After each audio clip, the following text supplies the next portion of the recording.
Okay, okay. Microphone check, microphone check. We are back in the zone. This is Open Tabs number 5 or number 4. Might be number 4, might be number 5. I think it's number 5. It should be Open Tabs number 5. I'm hoping it is. Open Tabs number 5. Hope you're good wherever you may be. We are streaming live via the whole YOUTUBE.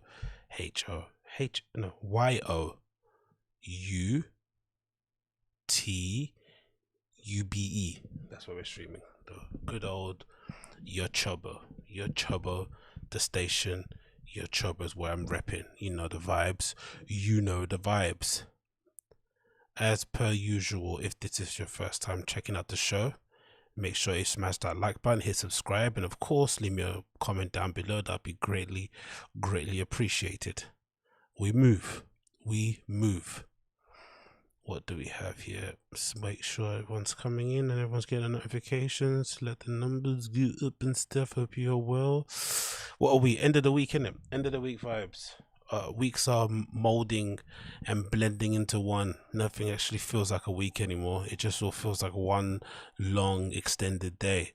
I was watching a documentary about Pluto earlier on today, and I think they mentioned something along the lines of, I think an average day in Pluto is like, was it 136 hours or something like that, right? And I was thinking to myself, imagine having to suffer living in the pandemic and then also suffering with a 136-hour day.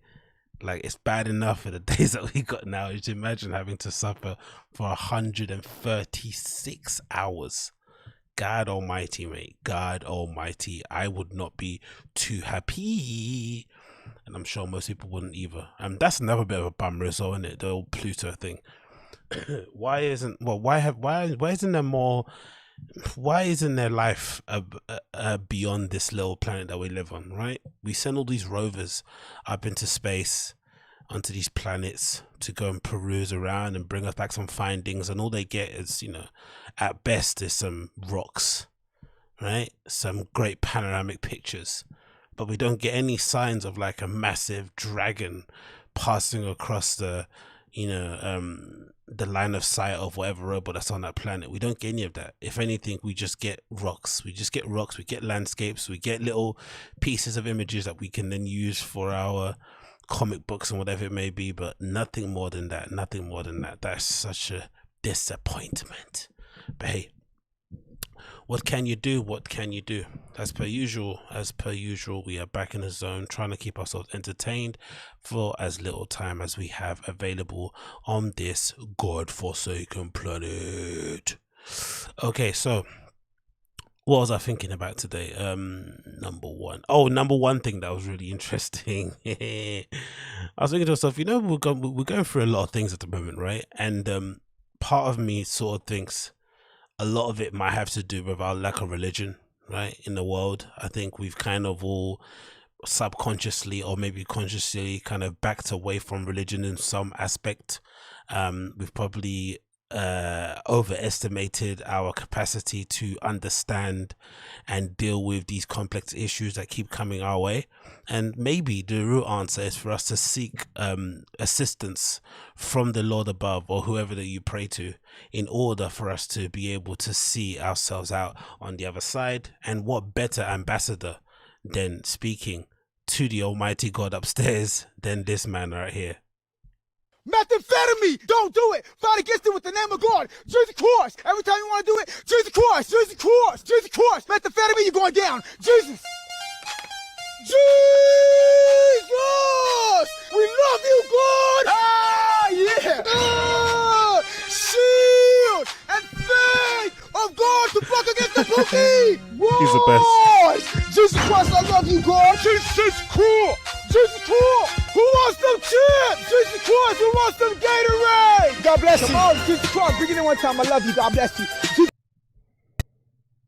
You know what the funny thing is, though?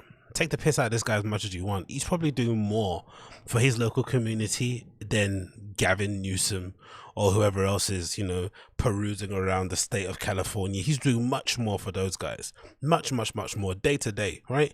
Handing out drinks, some food, giving away free hugs, a little bit of the pop locking and whatever he's doing out in the crowd.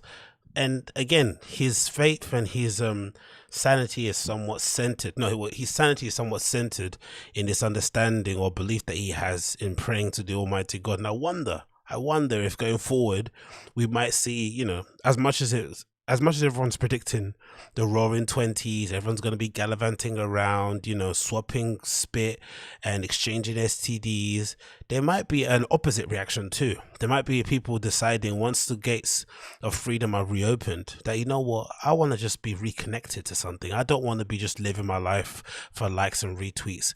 I want to be of service to others beyond myself and my family. And what better way to do it than, you know, pouring yourself into religion 100%. And I mean, you know, the type of person that you meet when you're older, or someone that you used to know when you were younger, and then, you know, you pass them in the street and they've suddenly gone religious, right? It's usually a 360 turn. They never really do it 180. It's always like a hardcore turn. Everything about you, what you knew that person prior, is completely gone. That's probably why, you know, the whole idea behind being born again is such a big deal, right? Because you're meant to be, all your old sin gets washed away and you rise up again as a new person.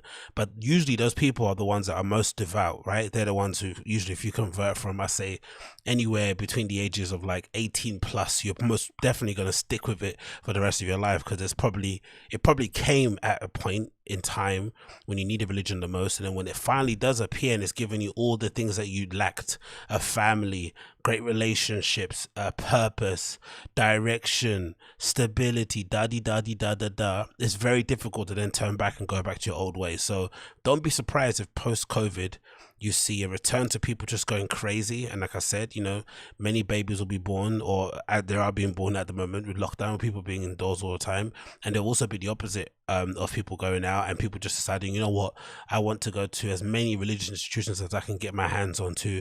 Going to be devouring any biblical books or whatever books that they can get a hold of in order to try to make some sense of the world we're living in. Because if anybody told you the last decade of events would just even the last decade, just the last 5 years, if anyone's written a book, you would never believe it. So I can definitely understand that happening. I could definitely see that being a thing going forward with some people thinking, you know what, I can't do this anymore. I need some help.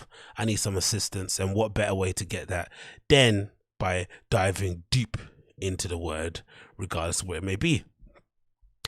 What is this one? Oh, this is a bit of a heartbreaking story, but a bit of a cautionary tale, and maybe like an insight into why some people, Democrats specifically, are so hell-bent on making sure that Trump gets impeached, right? Because I'm personally talking from the outside in, I'm not American, so I don't know anything about their politics, but speaking from the outside, it looks like it's a little bit it looks like it's a bit unnecessary.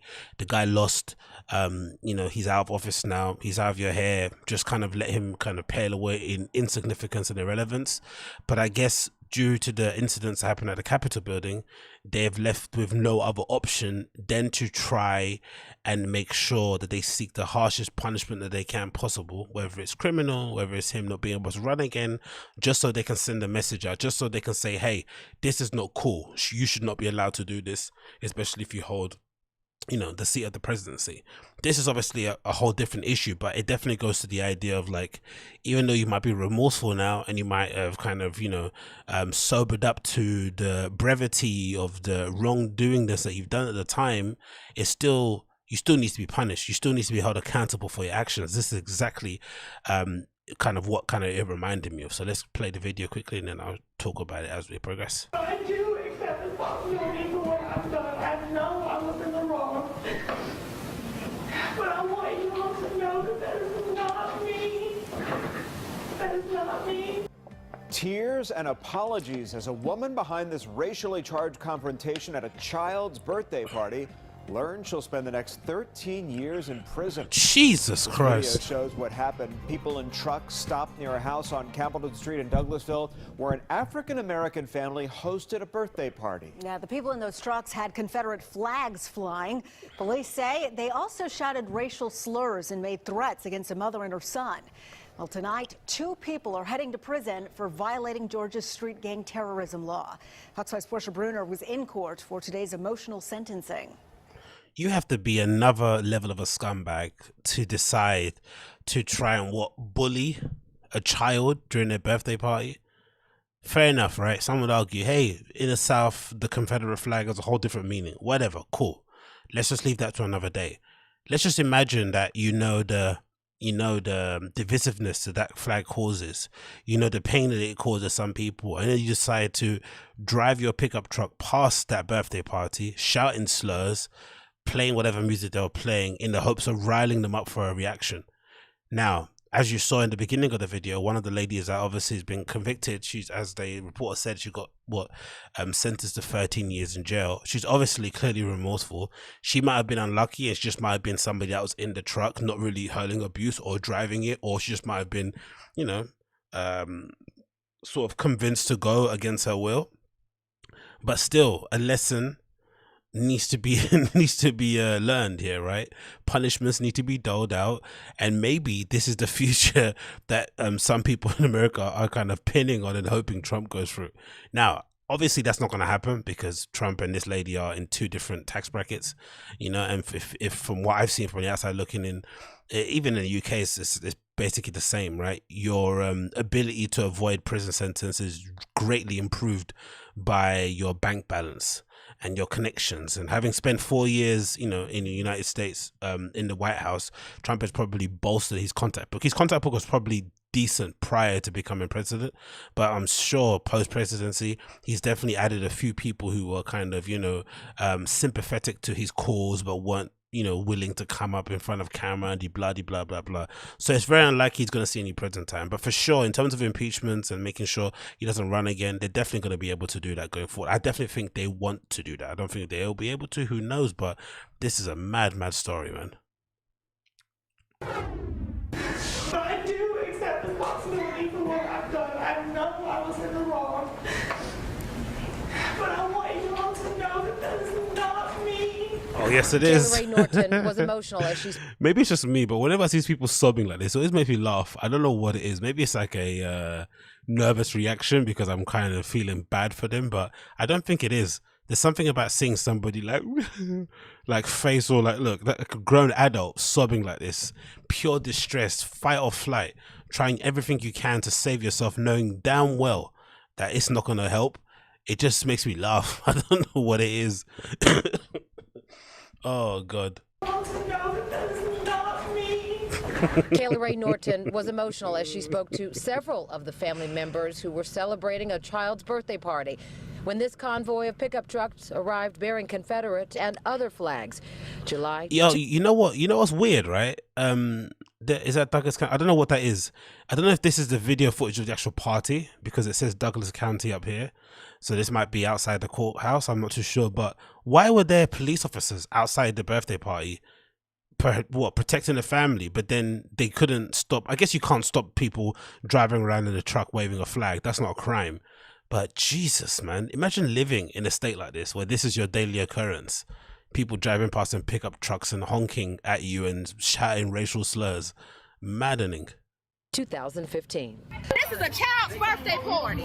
Douglas County prosecutors say Norton was not one of the riders who pointed shotguns at the adults and children in the yard of the Douglasville home.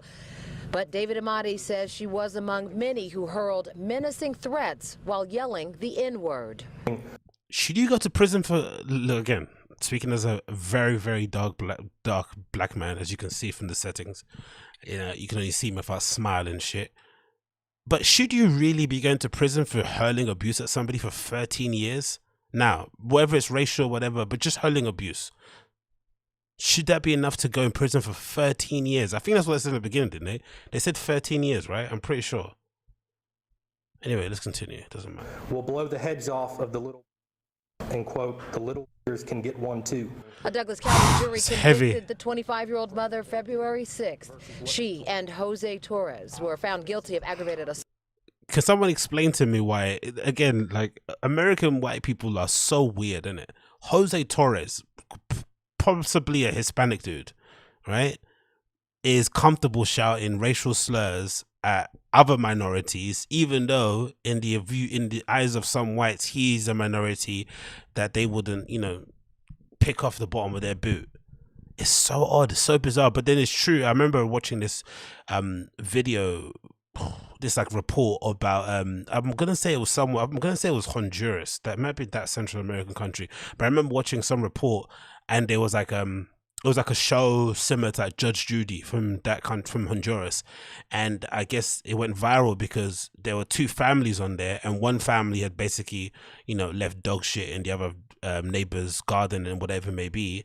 And then when they got to the bottom of the case, why two neighbors were hating each other, it basically transpired that one neighbor, I guess the one leaving the dog shit, was a fan of Donald Trump. I don't know what Honduras has connection with America, don't get me wrong, but she was a ardent like Trump supporter. She had the hat on and all sorts, right? And the Trump flags in the garden. And the person that she was throwing the dog shit to obviously wasn't a big fan of his. So that's where they started to fight each other. And then when the court case transpired more, you found out that the Trump supporter, the Honduran Trump supporter, was from an affluent background. So there's a rift and a weird sort of like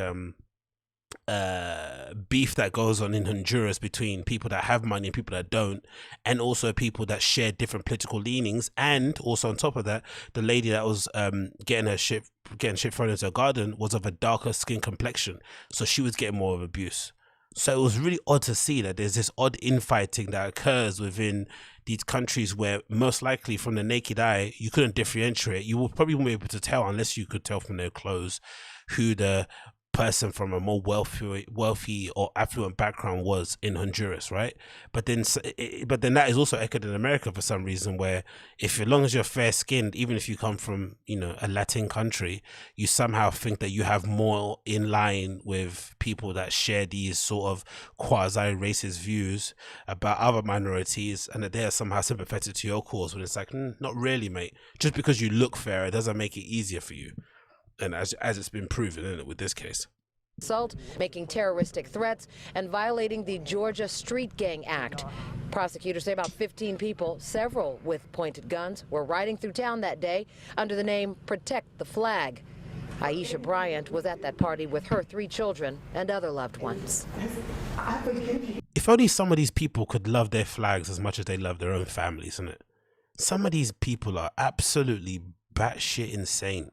Imagine caring that much about a poxy flipping flag. Forget, okay, whatever it represents your country, I understand, but for you then to, no, you know what, that's the issue. It's not the issue that you actually respect and you want to put honor on your flag and you want to ride or die for it.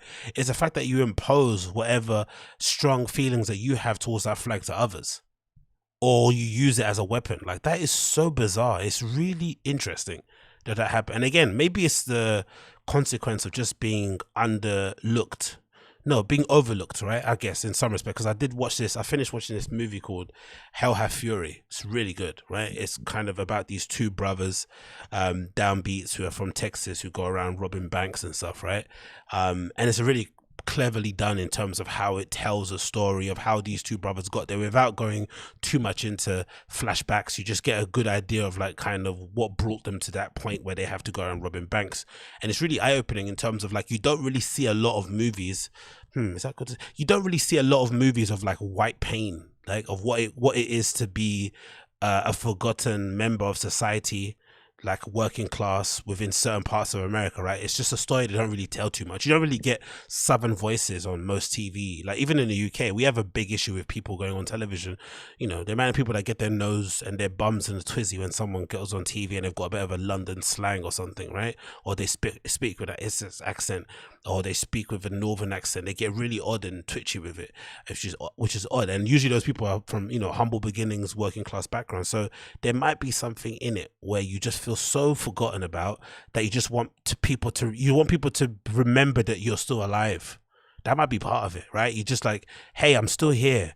Like, I still matter, right? I'm still important. This country still means something to me, right? In some regards, because you feel as if like it's been not taken away from you, but it's just you're losing your grip on it, because, you know, people hold tight onto the flag. Like maybe that's part of it. Like you're losing your grip on it. You want to get back some level of control and ownership and something. Like, please hold on. Like, don't let go. This is the only thing I have. Maybe that's part of it. But either way, it's a high price to pay in it. I forgive all of you. I'm not a mean spirit person. No shots were fired that day, but Judge William McClain... And also, not to be thingy-majiggy, I hate all the forgiveness stuff as well, man. You're allowed to harbor hate, right? If somebody did you wrong and, you know, they caused you pain and they hurt your family, they besmirch your name, you're allowed to hold on to that if you want to. If you want to forgive them, it's cool. But this like kind of insistence and this desire to forgive somebody the instant it happens is just, I'm not good with it personally. And if anything, this idea that it somehow helps with grief, I don't believe that either. I think part of grief is recognizing your actual pain, right? The actual anger that you feel, the frustration, the rage, and then being able to somehow manage it as you kind of progress through life. But this like, I forgive you, everything's fine. It's like, nah, mate, it's not fine. They drove flipping trucks full of grown adults with Confederate flags past your daughter's or kids' birthday party, held racial abuse, pointed guns at you. Like, that's not fine. Let them rot in jail. Said their actions were still quite harmful. I suppose a Confederate flag can be interpreted different ways in different contexts. But if you drive around town waving Confederate flags and using the N-word everywhere you go, then there's only one way to interpret that. Yep. And that was Fox 5's Portia Bruner reporting there. But again, I'm not sure if I agree with I'm not sure if I agree with spending. I'm not sure if I agree with them spending flipping 13 years in jail either. I think that's super excessive, man. That is really, really over the top. Like, that's not necessary. I don't think it needs to be done. What people saying in the chat? Let's go here. Look at the video. Them is asking for the same thing that happened at the Capitol the other day. We're around. Very true. Dosh Piss asked, being an American is the only personality trait some of these people have. 100% agree with that. Yeah, that's the weird part of it. I don't get a personality trait being ascribed to your nationality. Like, you don't ask for it. You just, you know, you don't choose what you're born into. It's like people ascribing their identity mostly due to their race. Like, you're not born in the skin that you're in. You're not born where you don't choose where you live. Like, come on. You don't choose where you're born. You know what I mean. Next one here. When you're accustomed to the white privilege, equality feels like oppression. 100% agree. Yeah, fuck being a bigger man. Hell, what's this one? What did John say? Immigrant Africans are too forgiving. It's a common thing. Yeah, like I don't know what it is. I think it's more religion. I don't even think it's an immigrant thing. I just think it's a religious thing. There's this idea that, you know, in order to be godlike, you have to be forgiving of, like, it's like, what's that? What happened with Jesus Christ when he got snaked by what's his face? Oh, what did he do? He knew he was going to stab him in the back and he forgave him anyway. That's the kind of adage people use, right? Cool, innit? But that was Jesus, innit? Like, that was that guy. You in your normal life, you're allowed to harbor some things. I think so. I think you should be allowed to harbor some things. Again, it shouldn't consume you. It shouldn't get to the point where you have rage that you just can't let go of. But you should be allowed to feel some level of anger for a sustained period of time if somebody did you wrong. And then it's up to you when you forgive them. But this race to forgive is just, I find it a bit bizarre. Just my opinion there. I find it a little bit bizarre. Talking about bizarre, we got this really interesting and funny interview with Ariel Pink on Tucker Carlson, right? Again, Ariel Pink, I'm a big fan of. I listened to him quite often back when it was like Ariel Pink and the Haunted Graffiti. This must have been a few years back. I still think Pom Pom, his album, was probably one of the greatest albums of the last decade. Incredible indie alternative artist who a lot of people kind of credit for spearheading that scene, and somehow he got looped himself into being an ardent Trump supporter in some weird trolly way, and he's now in a situation where he's sitting down with Tucker Carlson getting interviewed about the events of the Capitol building in an effort to save his career. And again, I'm just curious to know, what is it about Donald Trump that people love so much that they're willing to forego their friendships, their relationships, their career, their freedoms for this man? Because it's not a Republican thing. If it's a Republican thing, I understand, right? I think some Democrats are a bit, you know, some people on the left, especially in America, they're a bit weird in the idea that they think everyone has to kind of have the same worldview as them, right? How can you vote for this party? They do this, whatever. Some people have conservative views, some people have liberal views. It is what it is. Like, you need the yin and the yang for the world to go around. But I just don't get this, like, this cult of personality that exists around Trump when he's a demonstrably, you know, not a shitty guy, but he's not the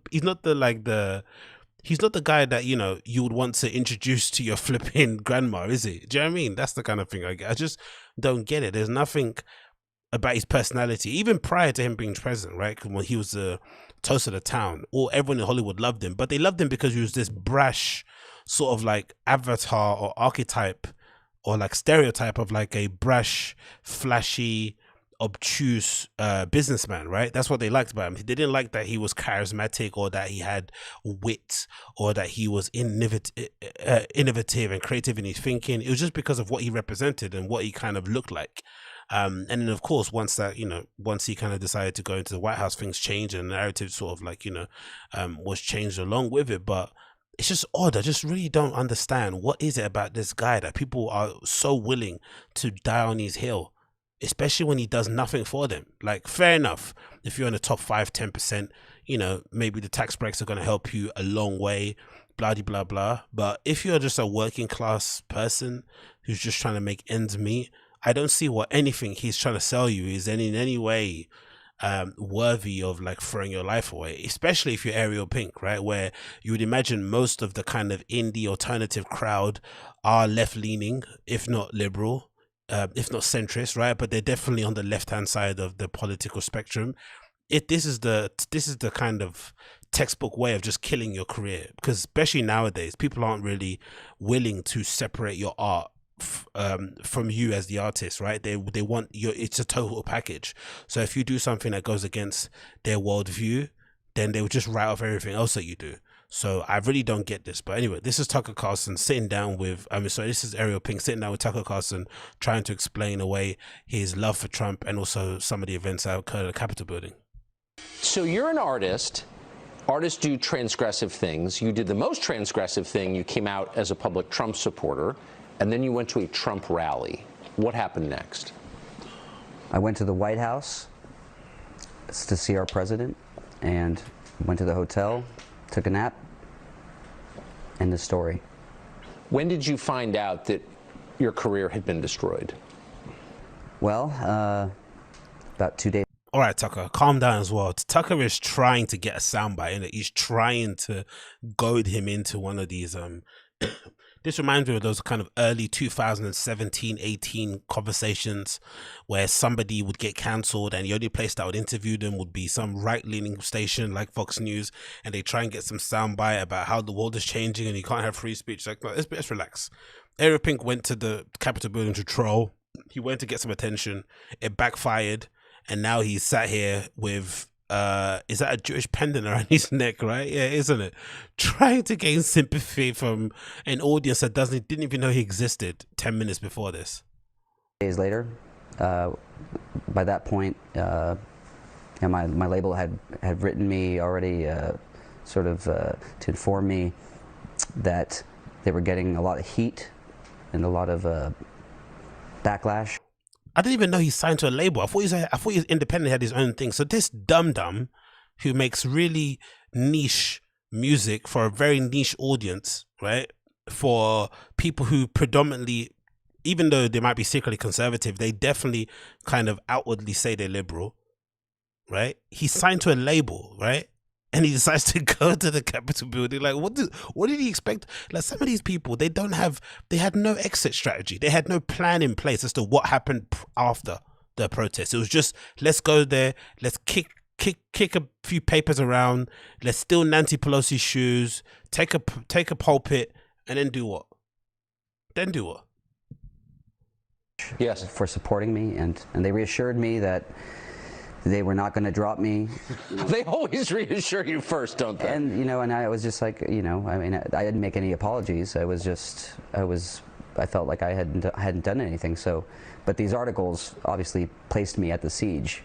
Yes. Which I was not at. So, and of course I don't advocate for violence. Of course not. At all. So he wasn't even there, and he's getting cancelled. This is perfect, absolutely perfect. In any walk of life. And just to be clear, you committed no violence while in Washington. Of course not. I mean, I was there for a peaceful rally. And that's all it was to me. Yes. And but there was no fact checking or anything like that. These 130 articles went out in the course of 24 hours, and just the backlash was just so they succumbed to cancel culture. So basically, that's. So what did you? Nah, sorry. Like, I'm very sympathetic and sensitive to the whole cancel culture thing. I do think it can go a bit crazy, but sorry, Ariel Pink needs to just grow up, man. You're an artist. You have no business being in front of the Capitol building in any way, shape, or form. Let your art speak. If you want to donate or support the cause, you should have sent Nick Fuentes and those guys Bitcoins and just sat at home and continued making music. You didn't need to put yourself in harm's way. And if you were going to put yourself in harm's way, have to protect yourself. You have to be signed to your own label, have your own masters, be able to handle your things in house, so that if the cancel culture does come after you, you can essentially inoculate yourself in some way, shape, or form. But deciding just to go into a gunfight with a spoon is just idiotic, and then complaining that it was an unfair fight is really, really dumb. What did your label say after reassuring you they weren't going to drop you? What happened then? Well, then 24 hours later, they wrote back saying that they texted me, telling me that they were going to go public and drop me at that point. So if you're a recording artist, which you are, he got cancelled. He got dropped by his label via text. That's hilarious. I swear to God, it shouldn't be, but that's hilarious. Record bands are like, record labels are horrendous, isn't it? So they're willing to drop somebody for their political leanings, but then they're willing to take the money of people who have opposing political views, right? Because they don't stop taking money from Republicans, but they're willing to cut you off if you decide to say that you're an ardent Republican. It's like, all right, cool. And you can't record. What does that mean? Well, and I can't tour either at this point, so it pretty much leaves me. No one can tour, Ariel. Again, this guy is like, he shouldn't probably be in front of a camera, innit? He's an artist in the truest sense of the word. He can hardly speak without, looking down. He looks super nervous. This isn't the platform for him. He needs to be on the stage somewhere, singing lullabies in a dress, twiddling his thumbs and twirling around somewhere. He doesn't need to be sitting face to face with Tucker Carlton trying to explain away why his support for Trump isn't worthy of being cancelled. Destitute and on the street. So yeah, I don't know. I'm sort of overwhelmed right now, and I don't know exactly what to do. But so for going to a political rally, not participating in violence, not seeing any violence, not even. No offense, but doesn't Tucker have one of the most punchable faces in the entire world?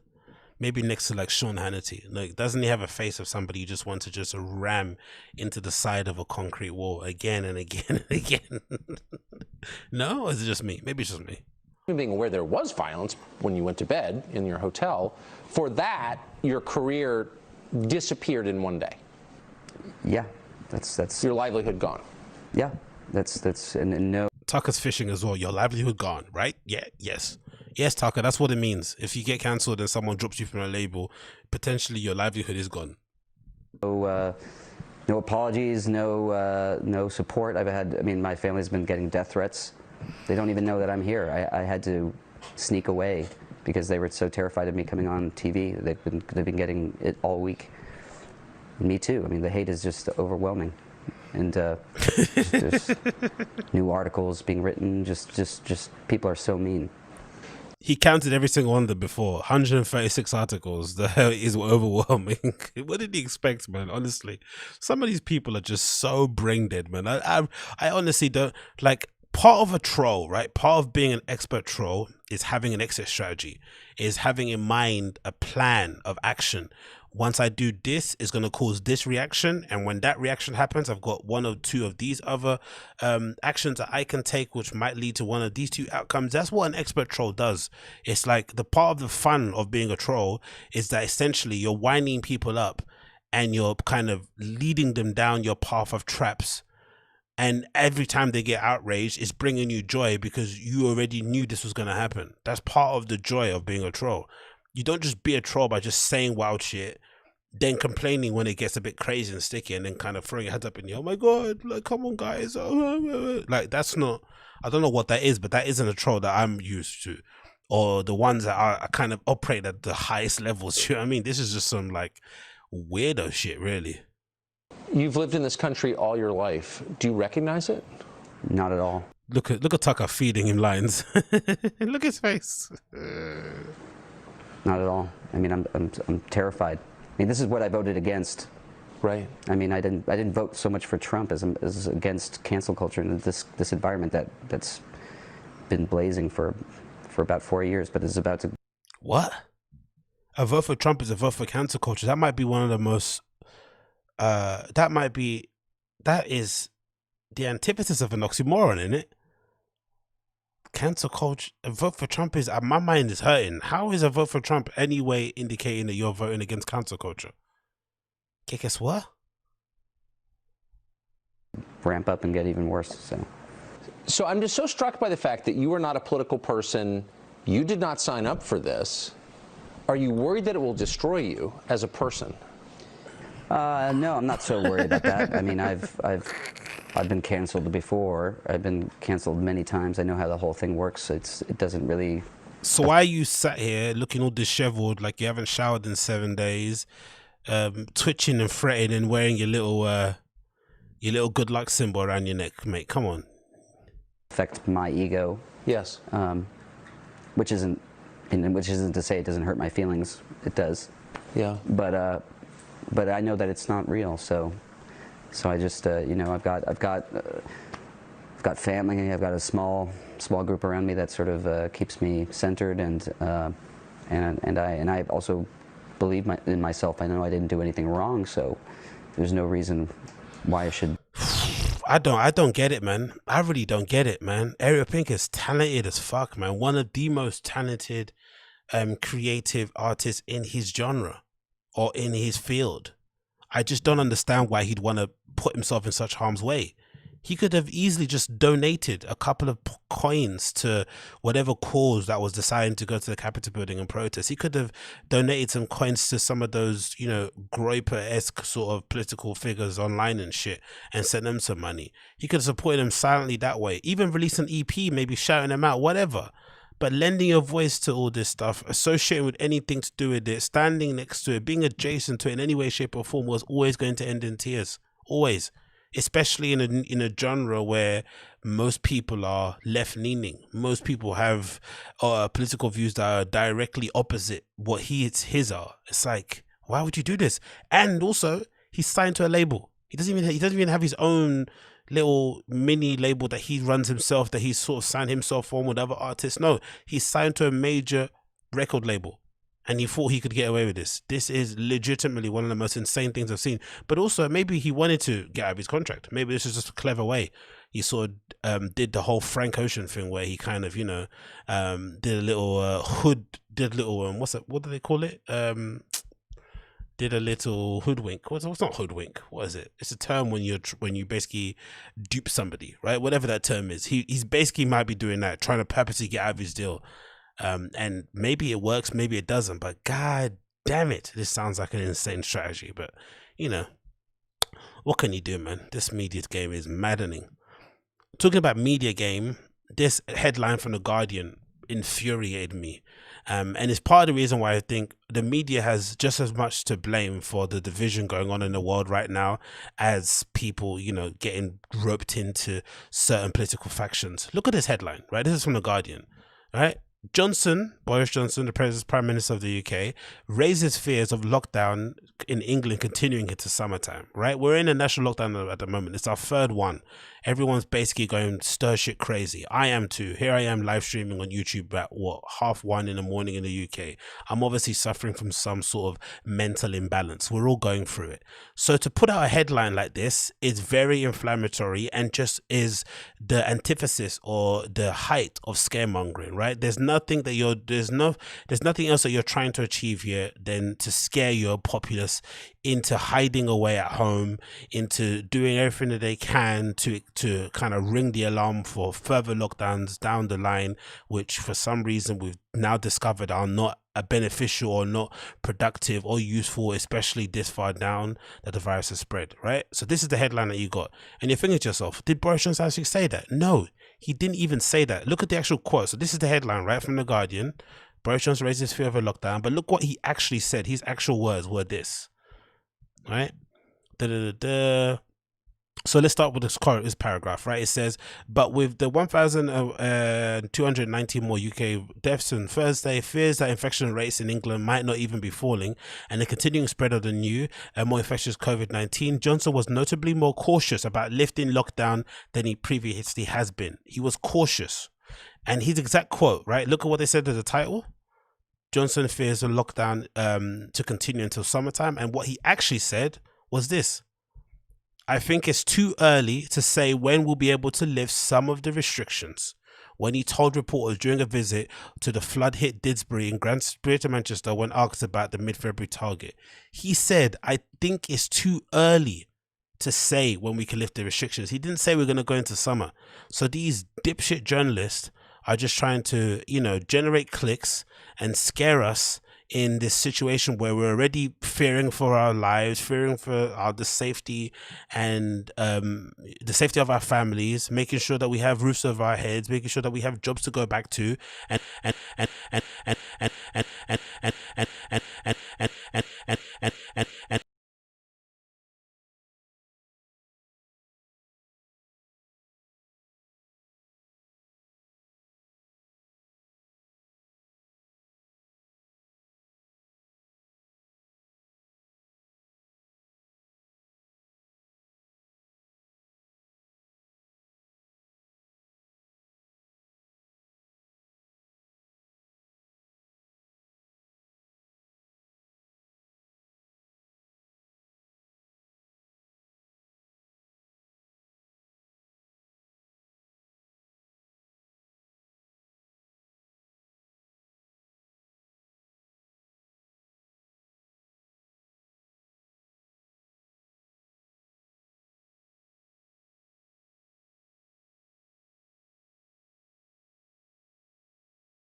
hear me now, right? Yep. Oops, sorry about that. For some reason, my computer decided to go booty baba boo booty baba boo boo. Can you hear me now? You probably can hear me now. Is there sound? Is there sound? Right? There is, right? There is. Okay, cool. Brilliant. We're back, and we're ready to attack. Okay, let's move on from that one. What else we got here? We've got turbocharged. Where is it? Here you go. Turbocharged QR revolution. Everyone's really loving this. I didn't know this was 90s good technology. That's what I'm surprised about. So COVID turbocharged the QR revolution, courtesy of the BBC. It says here the following: our customers love it, says Michael Schasberg, the co-founder of the US restaurant group. He's talking about using QR codes, the quick response codes, a technology from the 1990s, which has proven to be very useful in the COVID area. Many restaurants have turned their tech, which allows customers to see a menu, order and pay just by pointing their smartphone at the black barcode like squares. They don't have to wait, they just pay and leave without asking for the bill, says Mr. Strasberg, which restaurant include a Duke and a Big Daddy in New York. Now, this is some good news, right? But sometimes, again, I'm not a conspiracy theorist, I'm not that kind of guy, but there is this idea that part of the big reset, especially with COVID, is to get certain parts of the world, certain sectors of the industry to adopt contactless pay so that we move into a cashless society, which is again going to negatively affect the people of lesser means, right? Mostly maybe immigrants, minorities, who are going to be greatly affected by this in some way, shape or form.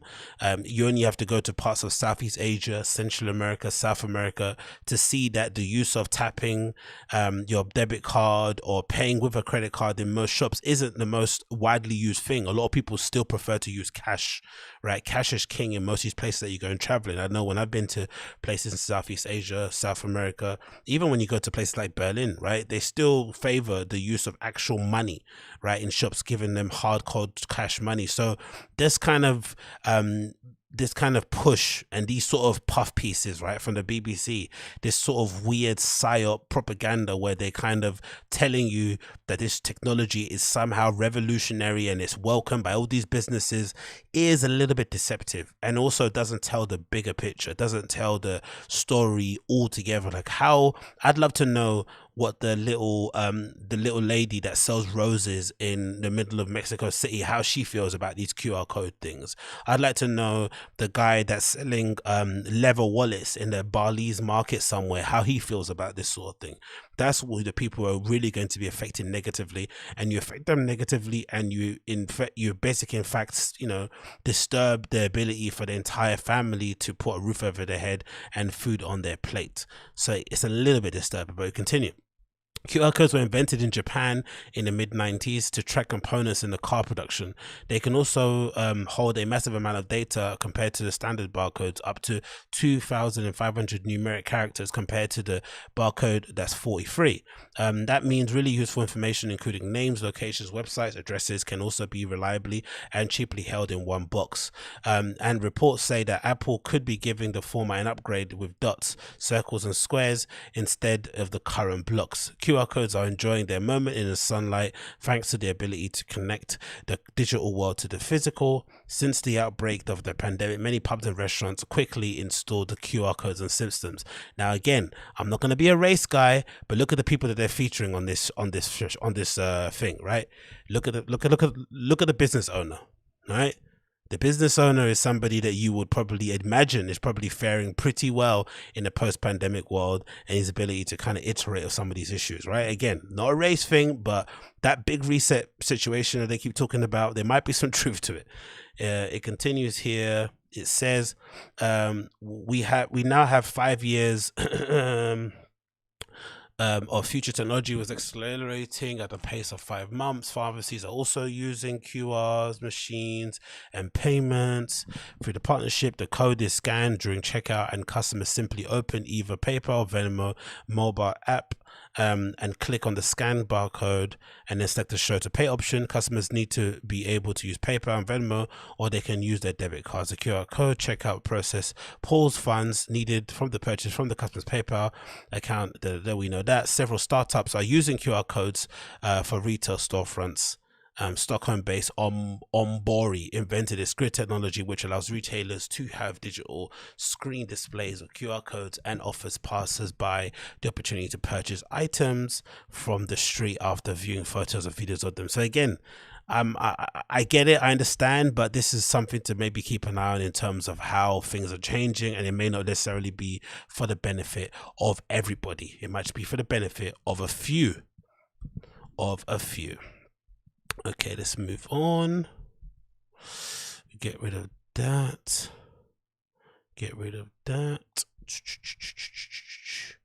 What else we want to talk about here?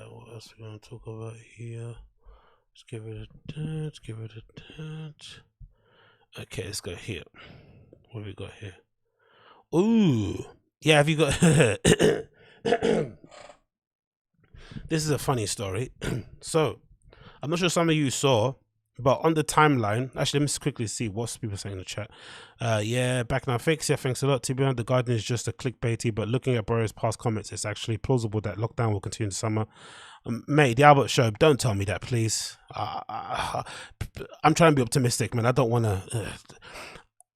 I'm aware that most likely this is going to happen, but I just don't want to be reminded. I really don't. So in China, you have to scan in and scan out your QR code when you leave or enter your home. Jesus Christ. Yeah, that's madness. God damn it. Anyway, so here we go. This is what I'm talking about. So I'm not too sure if you guys have seen, but there's this crazy story, right, in Bali, where this young lady decided, for some reason, I guess for clicks and retweets or whatever it is, right, she decided to go on Twitter and basically share with everybody the openness that she enjoys in Bali, right? She basically went to Bali. I think she's one of those digital nomads, works remotely anywhere across the world, and she started bragging online about her basically overstaying her visa. right? About how open it was to LGBTQ folk, and basically imploring other Americans to do the same as she has done, and basically hop on a plane, go over to Bali, don't pay taxes, and basically finesse the system. Obviously, beyond stupid, beyond reproach, right? One of the most insane things that you would ever read or find out from this person. There's a whole group here of screenshots to go through, but let's just quickly go through this video that kind of does a good overview of the entire situation, and we can go over some of the screenshots of some of her idiotic tweets.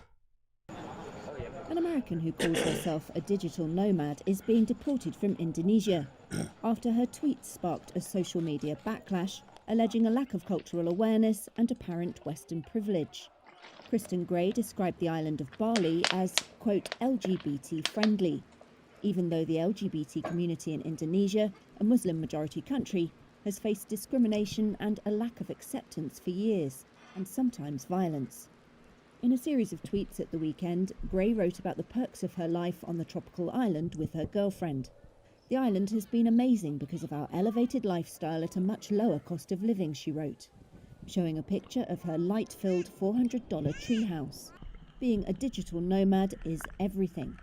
That sparked a social media backlash. And Bali's Law and Human Rights Ministry said Gray might have violated immigration laws by suggesting Bali was queer-friendly, easily accessible during the pandemic, and by conducting business through the sale of her ebook. Gray denied. Legitimately one of the most stupid people I've ever seen in my entire life. If ever there was an illustration of a self-own, this is it, right? This is it, a self-own of epic proportions. So I'm imagining, I can assume from my little knowledge of nomad lifestyle, but I'd assume this digital nomad thing involves a lot of finagling and finessing, especially when the world was open, right? There's a lot of finessing, a lot of little moves you can do. You can be quite clever about overstaying visas here, you know, not paying some certain taxes there, doing a little bit of a dodgy deal here, doing some cash in hand stuff. I'm guessing there's a way to live that life where you can, especially when you're on the come up and you're starting to kind of get your feet, you know, under the table, you want to get yourself established and build connections, you can kind of hustle some things in a developing country pretty well. But part of the silent agreement of doing that, and that country allowing you to do so as a foreigner, is that you just keep strum about it, right? You behave yourself, you conduct yourself in a certain way, and you don't go on the internet bragging about these kind of things, because if anything, it makes them look bad. You don't want to embarrass your host, right? That's the point of it. Don't embarrass your host. It's the idea of, like, you know, don't bring your mess home. If you're going to go outside and do all your other nonsense, don't bring it back home so it affects everybody else. But that's exactly what she did. She hotted up the entire thing, and if anything, forget her disrespecting the country that she's now staying in and she calls home. She's now making it more difficult for her other fellow digital nomads that are living in there now. They're all probably going to be under investigation. The Thailand government are probably going to want to make an example of her. They're going to round up everybody else that's maybe overstayed their welcome and not paying their taxes, and everybody else is going to get punished for this young lady's insistence that she flexes and shows off to people online that this country, this developing country, is basically letting her do whatever the hell that she wants to do. That is no way in anything something to show off on. And again, something so idiotic. And if anybody deserves to have the book thrown at her face square into the bridge of her nose, it's this girl. The allegations. Hi everyone. First off, I am not guilty. I have not overstayed my visa. I have not made money in Indonesian rupiah in Indonesia. I put out a she can't, again, maybe it's not my thing. I shouldn't be saying this, and it's not a big deal because you live in Indonesia. I'm assuming most people in that country probably speak English due to the high amounts of tourists that kind of flock in there, you know, all the time. But she can't even speak the language. You're going to another person's country, right? You're taking from their resources. You're putting roots down in their country to set up your own business to allow you to live the life. And again, think about it too. This shouldn't be important, but it is. She's a queer woman, right? So she's gone to a country where they're very accommodating to her way of life. They don't ask her any questions. They let her do what she wants to do. And as a thank you to these people for being that accommodating, allowing you to essentially put your feet on their dining room tables whilst you munch on their grapes, right, and play with their dog, you then go and boast about this stuff online and then try to turn around and speak in a weird, you see how she's got that weird Southeast Asian cadence to how she speak in English. That isn't a trick. People sometimes do that when they're trying to sound like they want to speak the language, but they can't. So they speak in a weird cadence to kind of mimic how the natives speak. It's like, no, speak the language. Statement about LGBT, and I'm being deported because of LGBT. Also What? citing fury, Gray posted about how foreign nationals could enter Indonesia during the pandemic. This woman's In an horrible. ebook entitled Our Bali Life is Yours. Indonesia has banned Oh. the entry of all foreigners except diplomats and those with existing work or residency permits to try to stem the spread I of went the there. virus. With its laid-back lifestyle, unique culture and low cost of living compared to Western countries, Bali has long attracted those hoping to avoid the slog of the city commute and the rush hour. Gray's lawyer told Reuters she had a social cultural visa that was valid until January 24th. What an absolute dipshit. Honestly, and again, like I said, she's ruined it for everybody. She's destroyed it for everybody. Everyone else that lives there is now going to be under the microscope just because of this dum-dum. So here are some quotes in case, because she's saying she didn't do what she said she did. Here are some screenshots somebody graciously compiled. This is one of them. It says, moving out to America in my 20s has been a game changer. I've been living in Bali, Indonesia for over a year with my girlfriend, Fred. We initially moved abroad for a 6-month stay in Bali to stack some bread and elevate our lifestyle. I was broke, struggling to find work in my year of 2019. Next screenshot, what does it say here? I was broke and struggling to find work the entire year of 2019, and I wanted to take a stab at entrepreneurship. I also wanted to get out of survival mode and tap into how I could thrive. Isn't it any coincidence that all these people that talk about being entrepreneurs online always sell ebooks and go and live a digital nomad lifestyle somewhere, telling you how you can do that? That isn't being an entrepreneur. Putting together your thoughts about how you can do the thing that I'm doing isn't entrepreneurship. Entrepreneurship is selling things that people actually want, is buying products, right? Setting up multiple businesses in different areas and then kind of launching them and scaling them to some level, like making a profit on these items, like paying salaries and shit. That's what being an entrepreneur is, not putting together a scrappy PDF and selling it for $9.99 and then telling people how to come up. It's like, oh yeah. Anyway, it continues. After getting rejected for jobs and living off savings, trying to make my business pop, my girlfriend and I decided to book a one-way flight to Bali, Indonesia. This island has been amazing because of our elevated lifestyle at a much lower cost. I was paying $1,300 for my LA studio. Now I have a treehouse for $400. December 2019 on the left, 2021 on the right. Being a digital nomad is everything. I was able to successfully transition my graphic design business on road. I work 100% for myself. In the beginning, it was challenging, but I've grown so much from as an entrepreneur. So she's basically a freelance graphic designer, but she now tells you that she's an entrepreneur. Again, from the pictures, it looks like fucking a brilliant apartment that she has, right? One little, one bedroom flat in LA, and look at the right, that image, that looks heavenly. Why would you want to jeopardize that for likes and retweets? Really? Why would you want to do that? Look how gorgeous that looks. Look how beautiful and scenic that looks. A literal treehouse in the middle of a Bali's jungle. Like, these people are insane. It continues. When I think about it, it's super clear that the move was intuitive. Bali is where I was supposed to be throughout all this. There was energy about the states that I had to take a break from. Bali was a perfect medicine. It's got pictures of her, I forgot what that temple is. It a temple? I think it's on the way to the beach. It's like a little gate that you go onto. Her obviously getting some sun on her face. Her doing a bit of meditating in the morning on a yoga mat. Looking at the sunset in the sea.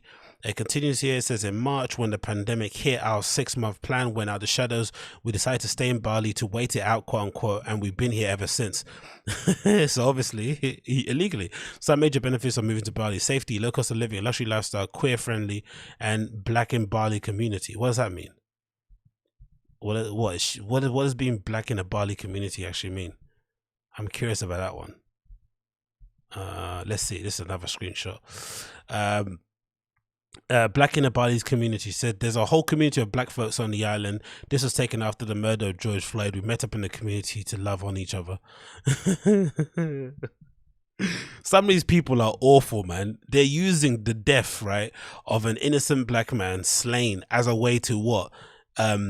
Gather their resources, collect, like, they're living in the middle of paradise, thousands and thousands of miles away from the pains of everyday Americans for the most part. But they are now kind of united under the banner. And it's odd as well, I would imagine too, because a place like Bali, let alone maybe like America, there probably isn't the same sort of like racial tensions that exist in places like North America, because they're a developing country. They have enough trouble having to put food on a plate, right, keeping the lights on. They don't bother, they don't give a shit about your lifestyle and about your skin color. They could care less. As long as you're well behaved and you treat their country with respect, they'll just continue living their lives. So this whole like black in Bali thing is so odd. It continues here. It says, overall, Bali has helped me heal from childhood traumas, some physical ailments like IBS and acid reflux. These people, man, they're telling you to go to Bali in order to clear your acid reflux and IBS. Oh God, the entire experience has been about healing and growth. I needed to press pause on America and life to hear, rest and heal. You know what this reads like? This kind of reminds me of like one of those Ty Lopez scams, where he shows you all the hot girls he's banging, he shows you all the Lamborghinis he's driving, he shows you apartments he stays in all around the world, and at the end it's like, if you want this and more, click this button so you can get your ebook for $100 per month, right? That's what it basically feels like. Oh my God. So it says here, me and my baby got me a puppy, so she bought a dog even. We've made lifelong friends with these locals. This is our Balinese mum, Ibu Diwi, made for some menus from the restaurant. Okay, cool. You continue here. Honestly, y'all, 2020 was the best year for me. Even with all the quarantine, I was able to focus without the dedication of the American news or political drama. We were stay informed, but for the most part, we were healthy, detached from the chaos, and it's been rewarding to use the silence to build with my partner. Sorry. We just celebrated my baby Saundra's 30th birthday yesterday, and today is our 2nd year anniversary. So again, all of this, look how heavenly and picturesque this all looks, right? She's there with her girlfriend having Prosecco in a flipping jacuzzi overlooking the ocean, like perfect, right? Why would she share that she's overstayed her welcome on social media for likes and retweets? Was it really worth it? It continues. I don't know where we'll go next, but I'm so grateful I've gotten to experience this at 28 and my life partner. If you want to know more about your journey abroad, cop my full ebook, Our Bali Life is Yours, at baliebook.com. It's a guide to breaking down how we did it and how you can do it too. So this is her being an entrepreneur, right? Selling you a guide of how she went on holiday. Like, okay, let's continue. We include direct links to our visa agents, how to go, everything. We are just two black girls trying to give you knowledge. Links, of course, there to buy the book. Next one. What is it? Oh, and someone I think tweet, was it? Yeah, look at someone's reply here at the bottom. The old move to America to developing country to elevate your lifestyle move. Yeah, it works because the locals have so much less money than you, the Western salaries. Exactly. Imagine bragging about moving to a developing country during the pandemic. Like, honestly, some people have no shame, no decorum. And then, yeah, I guess then people say, and to think we were hosting because they're black, tell them back in June 2020, we also have national outrage. FYI, this lady was selling her ebook to her 10.4 followers on IG. I'd be lying if I say I feel comfortable seeing some people in the comments saying interested. So yeah, this is her saying she's not earning any money. So all this time she was definitely paying money, right? So that's her book that she'd made, Bali. The cover's pretty cool, to be fair. And then comments of her replying, copying link in the bio. So she's definitely making some bread as she is there in Bali. So that whole assertion that she's not making any money is ridiculous. What is this one? Did they pay the tax like us as local citizens? If not, get the fuck out. Why would I have to pay taxes if I never made any? I pay American taxes. Oh my God. So she's trying to do that. She's trying to get out of paying the taxes because she's selling her book in dollars. I don't think it works like that, mate. I'm pretty sure that's not how taxes work. But anyway, more links to her fucking around. Another screenshot. She said, I just found this on her TikTok. It's so easy to give some influence to their followers, having a platform. And then, yeah, this is during a pandemic, right? She's encouraging people to go to Bali. Someone said on her TikTok, y'all have definitely convinced me and my husband and I to move to Bali. She said, yes, click the link in the bio and pre-order our ebook. Pre-order an ebook. Why would you pre-order an ebook? It's a PDF. How long does it take to put together a PDF? I guarantee it will give y'all info that you'll need. We also offer a free budget guide. Oh, yeah. This woman is unscrupulous, isn't it?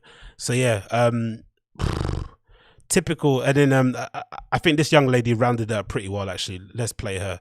Don't pay too much attention to her eyes because they're a bit distracting, but just listen to what she has to say. She does say some really, really good points. We have to talk about Kristen Gray. This is a Black American woman who moved to Bali last year during the pandemic. She overstayed her visa, is no longer paying taxes to the Indonesian government, and is now encouraging other people to move to Bali during a pandemic. And Indonesians are rightfully upset. This is a developing country where the families and people who grew up here are struggling during this pandemic. Through a Western lens, you could see the tweets on Twitter and think, oh, they hate Black women or they hate Black people. But Indonesians are trying to say that, no, it's because you're a Westerner and you don't realize the power dynamic that you have over us. Your currency is so strong that if people continue to move here and you continue to encourage them to move here, it'll make it unlivable for us, whose families and generations of our families has grown up here. Bali is experiencing the pandemic too. It's not like it just disappeared. She's also saying it's a safe place for queer folk, but queer folk in Indonesia are saying no, it's not. We have to understand as non-white Westerners, we can also perpetuate damage on non-white countries. We have to talk about Kristen Gray. Basically, just stay your ass at home, innit? That's basically it. Stay your ass at home. Stop trying to fleece your own country people out of money to travel to a country that's been hit with the pandemic just as hard as anywhere else in the world. It's absolutely despicable, really. And you know what? She should rot in jail. That's basically she should rot in jail. Oh, mate, absolutely maddening, isn't it? Absolutely maddening. But hey, what can you do? These people are legitimately insane. And then if you wasn't sure of how serious Bali are taking things, and if you think they're just mucking around, look at this story. Courtesy of Travel and Leisure, tourists in Bali are being forced to do push-ups for violating mask rules, right? So if you don't pay taxes, they deport you, right? And if you don't wear a mask, they make you do push-ups in public. Look at this. Epic. Police in Bali are punishing people who refuse to properly wear the face mask in public with push-ups. People caught maskless and unable to pay associated fines face up to 50 push-ups. Euronews says. Look at this. It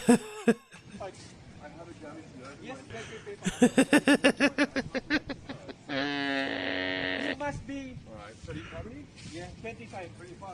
25. And you have to imagine too, right? Doing 25 push-ups in Bali, it's not like doing 25 push-ups at home in your bedroom. Usually in Bali, you probably got a few tempura, whatever things stuffed in your flipping esophagus. You probably liquored up a bit. You might have something else in your system as well that you're trying to wear off. You're not in any shape to do any push-ups whatsoever. So just imagine, and especially in the blaring sun. Fair enough, they let him do it in the shade. That was a bit of a, a good show of mercy from the police officers. But Jesus Christ, not the best form either, to be honest.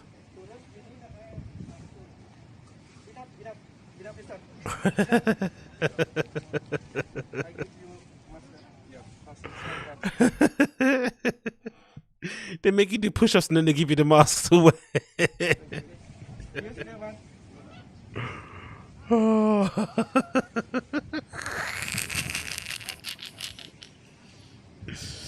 I love it, man. I love it. Absolutely love it. I think it's beautiful.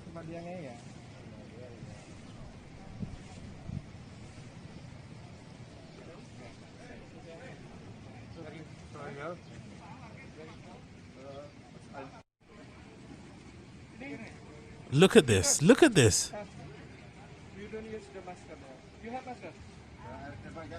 Look at this. They're making them do push-ups. This is hilarious. Would they make the girls do them on their knees? This is insane. 25 push-ups.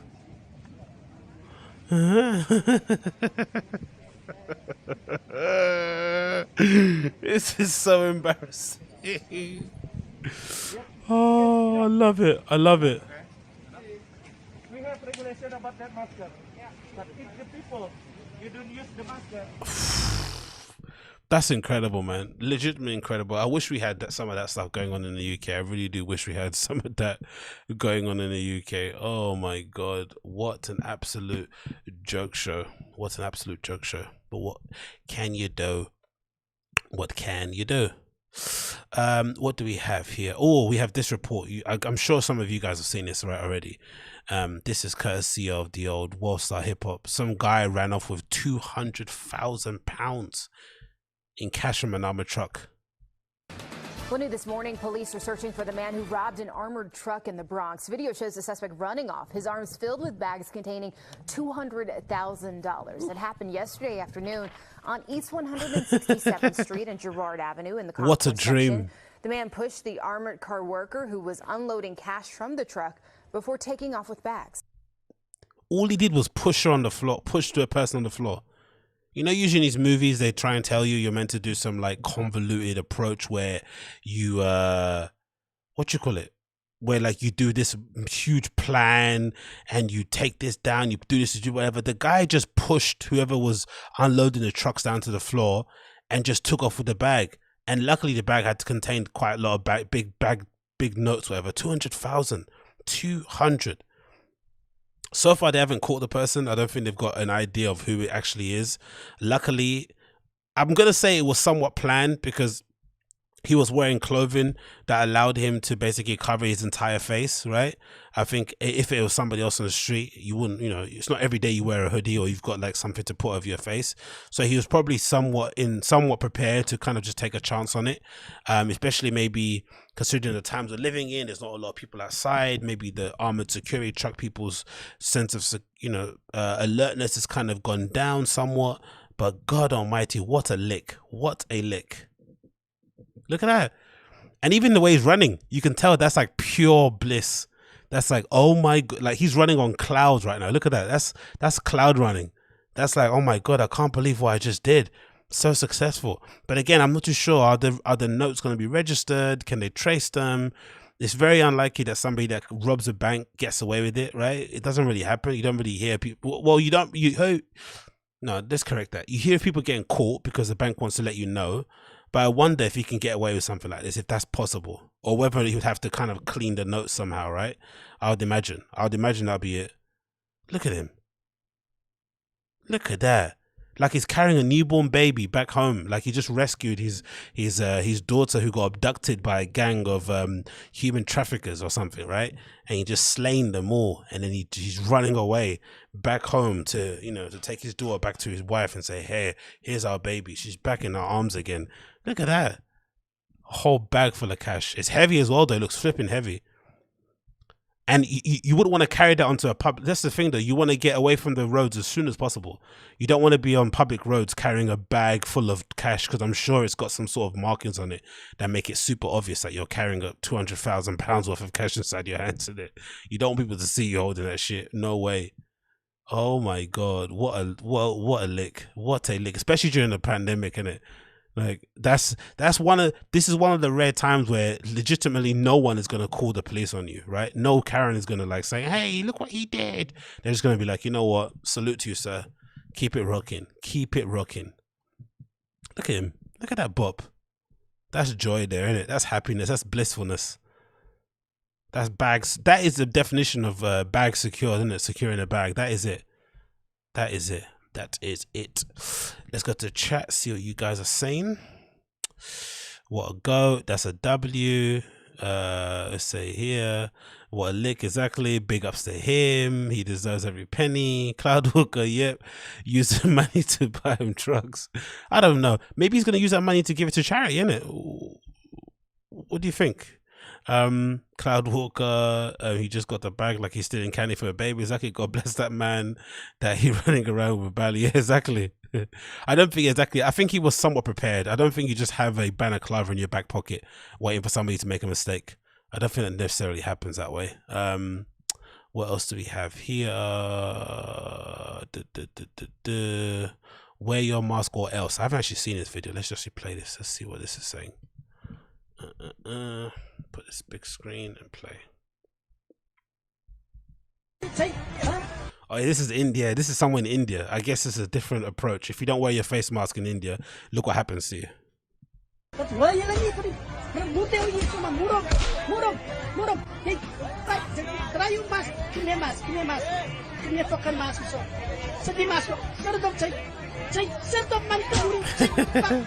This is such a weird culture, isn't it? What is it about this part of in Asia where this whole like public humiliation where they got, because I think they did, I remember seeing something similar with these guys on little mopeds, and they had like these little bamboo sticks that they were whipping them. I don't know why, maybe because they weren't wearing helmets or something, and they're whipping them all over their heads, and they had a full camera crew filming this whole shit.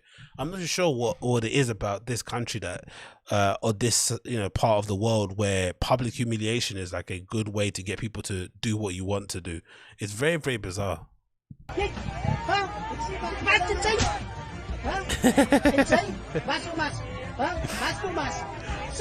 you see that? Did you see that? Do you see that phantom slap? Did you see that? That no look slap. That was a Ronaldinho slap. Look at that. He was looking at the guy, right? And he slapped him with left. That was epic.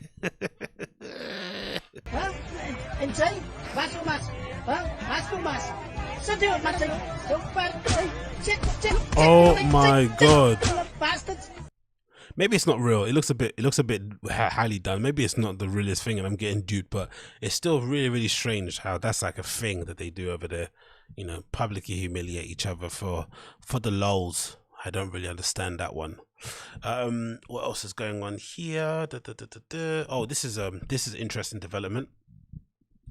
It says courtesy of Law and Crime. It says Texas Supreme Court silently denies Alex Jones all forms of relief. Sandy Hook families and others can now sue conspiracy theorists and InfoWars into the ground. This is another indication, or I'd say indication. Yeah, I guess it's an indication of just how it's not far. Yeah, this another indication. I mean, it was an indication. No. This is another example, or this should give, this maybe could explain a lot of Alex Jones's actions lately, right? Him going to the Capitol building, him basically distancing himself from QAnon. I feel like he knows that the noose is getting tighter and tighter around his neck. He's in a position now, I think he mentioned it, I think it might have been the Joe Rogan podcast with Tim Dillon, where he said he was essentially having to host the entire, InfoWars servers with his own money. He basically had to buy his own servers. He puts a lot of money into making that show produced how it is. It's, say what you like about the guy, but InfoWars actual show itself is produced amazingly well, right? Loads of different cameras, panning all over the place. The studio looks impeccable, right? Great mics, great lighting, just incredible stuff. So, but it costs a lot of money, and without the income that he would got from stuff like YouTube and other sort of platforms that he was on, it makes the whole thing untenable. And with all these cases looming over his head, it feels like the end is nigh for Alex Jones. Like he will just probably end up kind of shriveling away into insignificance. Probably won't happen because he's too much of a blowhard, but the decision from this court to basically deny him any kind of relief basically means, I think each family of the Sandy Hook victims can now sue, I think up to like $1 million per family or something, which is crazy considering the amount of people that are going to sue him. So this is from Law and Crime. It says the following: an empire built on conjecture, conspiracy, and a series of fake homeopathic cures for various ailments stands to be sued into oblivion after a Friday ruling by the Supreme Court of Texas. Without comment, the Lone Star State Civil Court found that America's foremost conspiracy theorist Alex Jones and his flagship media outlet InfoWars are subject to the liability in 4 separate defamation lawsuits filed over the past 2+ years. Those lawsuits were filed by the parents of the children who were killed during the Sandy Hook massacre, and by a man Jones and his network falsely identified as the perpetrator of the Parkland massacre at the Marjory Stoney Douglas School. Jesus, look at that, all the cases there. Each of the 4 lawsuits were filed in Travis County, the largest of the 3 counties contained in city of Austin and the Texas state capital, with an ever-present image in the once sleepy college town home. The nation's leading public Ivy and University of Texas, Jones is something of a household name after spreading the false gospel for over 2 decades after getting his start in freewheeling the world on public access programming. Jones took a turn towards conspiracy following Timothy McVeigh's bombing immediately after the 2012 shooting that left 20 children and 6 teachers dead at Newton, Connecticut. Jones used his then vast platform to spread the idea that the murders were part of a false flag operation meant to scare the population into giving up their guns and Second Amendment rights. Jones also smeared the parents of the dead children, calling them crisis actors. None of these claims were true, but the pernicious ideas gained traction among the easily influenced. So that one thing in 2012 is essentially going to bury him in it, and in some people's eyes maybe rightfully so, but it's a sad way for him to go out, man. He really went out quite sad considering everything that's basically occurred. So it says here, so if the children were lost at Sandy Hook, my heart goes out to each and every one of them, says the parent 216 broadcast. And the people who say the parents that I see is news, the only problem is I've watched a lot of the soap operas and I've seen actors before, and I know when I'm watching a movie and when I'm watching something real, this guy is an absolute psychopath. So yeah, the end is probably near for Alex Jones, man. Again, it's probably on the cards. I wonder if there's going to be somebody else to come up underneath him, because you know it's very rare that people like this just disappear and there's no one else to kind of replace or step into the void, because there's obviously a lot of people that are into this sort of stuff. However batshit crazy I find some of his conspiracy theories, people actually lap this up, right? They enjoy reading into these things and making connections and uncovering the deep state and all that stuff. So I wonder who steps into the lurch, who's going to be the person that decides to gather up all these people and basically say, hey, you are my people, I'm going to be there for you, blah blah blah blah. I wonder who's going to be that person. I am very, very curious. Oops, sorry about that, but for now, it's over for Alex Jones. It's over for Alex Jones. What else do we have here? Oh yeah, this is what we have. I want to see this. So my favorite guy, Brendan Schaub, has put together some sort of collaboration, it looks like, with Specialized, the bike company, and he put together a little advert for his Thick Boy Bike Club merch line that he does. And yeah, let's watch it together because I haven't actually watched it myself. So let's pause the video here, unmute the sound, let's lower it a little bit. So the caption says here, all new I'm Specialized and Thick Boy collab available now. And the rumor on the rumor mill out there at the moment is that this isn't actually a collaboration. This is more so a unauthorized customization project or something along those kind of lines. So let's see what this actually ends up looking like. But this is the Thick Boy Bike Club courtesy of Brendan Schaub. Let's see what the vibes are. I like the logo. I think the logo is pretty cool. The logo is cool. The logo is neat, if that makes sense. Is that neat? Is that neat? Yes, neat. All my life I've been told stay in your lane. Problem is, I like a bunch of lanes. Okay, first of all, stay in your lane is pretty good advice, considering, you know, some of the lanes that he's kind of occupied haven't been the best, or maybe the most I won't say the best. They haven't he hasn't necessarily been able to bring his best work to some of the lanes that he's basically put himself in. It's a bit corny, you know, the whole bike thing in front of the Hollywood sign on the Hollywood Hills. It's a little bit cringe, but you know, I get it. And I just don't understand the name and wanting to have that plastered all over your t-shirt and walking around proud. Like, what is that? Like a embracing the fact that you're a bigger, like, is there anything worse than somebody that says they're a bike that, yeah, is there anything worse than people that are really into cycling who, number one, rock clothes that they're going to race the Tour de France on the weekends, or number two, look like they've never ridden a bike in their entire life because they're way too obese? There's nothing worse than that. Once you ride the whole point of riding a bike, I would imagine, because you don't like running. Running is really difficult. Running hurts your limbs, it hurts your bones. It's just hard, right, to get into. You look really unbecoming and kind of uncoordinated running the first time. It's just hard to kind of get good at it. So the cheat way to kind of get some cardio in and, you know, get around town and do your thing is to jump on a bike. But when you do it, you're hoping in the back of your head that you lose some amount of weight, right? That's part of the reason, right? So you look a bit better in jeans, you can fit into your favorite hoodie, etc., etc., etc. This idea of promoting promoting the idea that you should be riding your bike to different burger shops all across the state of California whilst wearing a t-shirt that says Thick Boy Bike Club is very cucky behavior, I would say, personally. But hey, maybe I'm mistaken here. As a kid, the dream was to make it to the NFL. Once that lane closed, heartbreaking, I decided to fight grown men in a steel cage in my underwear. It was tough. So I found podcasting, which led me into stand-up comedy. Ain't life grand? This is an odd advert, isn't it? Like, what does all this stuff have to do with him riding bicycles? So essentially, he couldn't make it in American football. Wasn't good enough to be a world champion at UFC.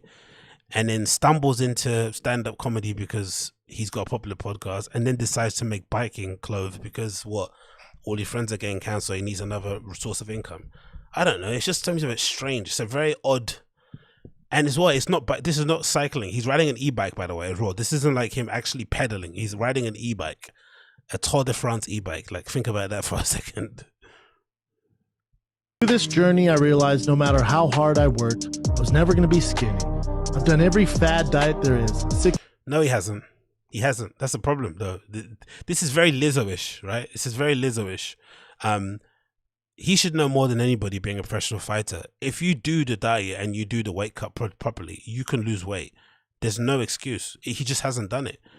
He started drinking, I think,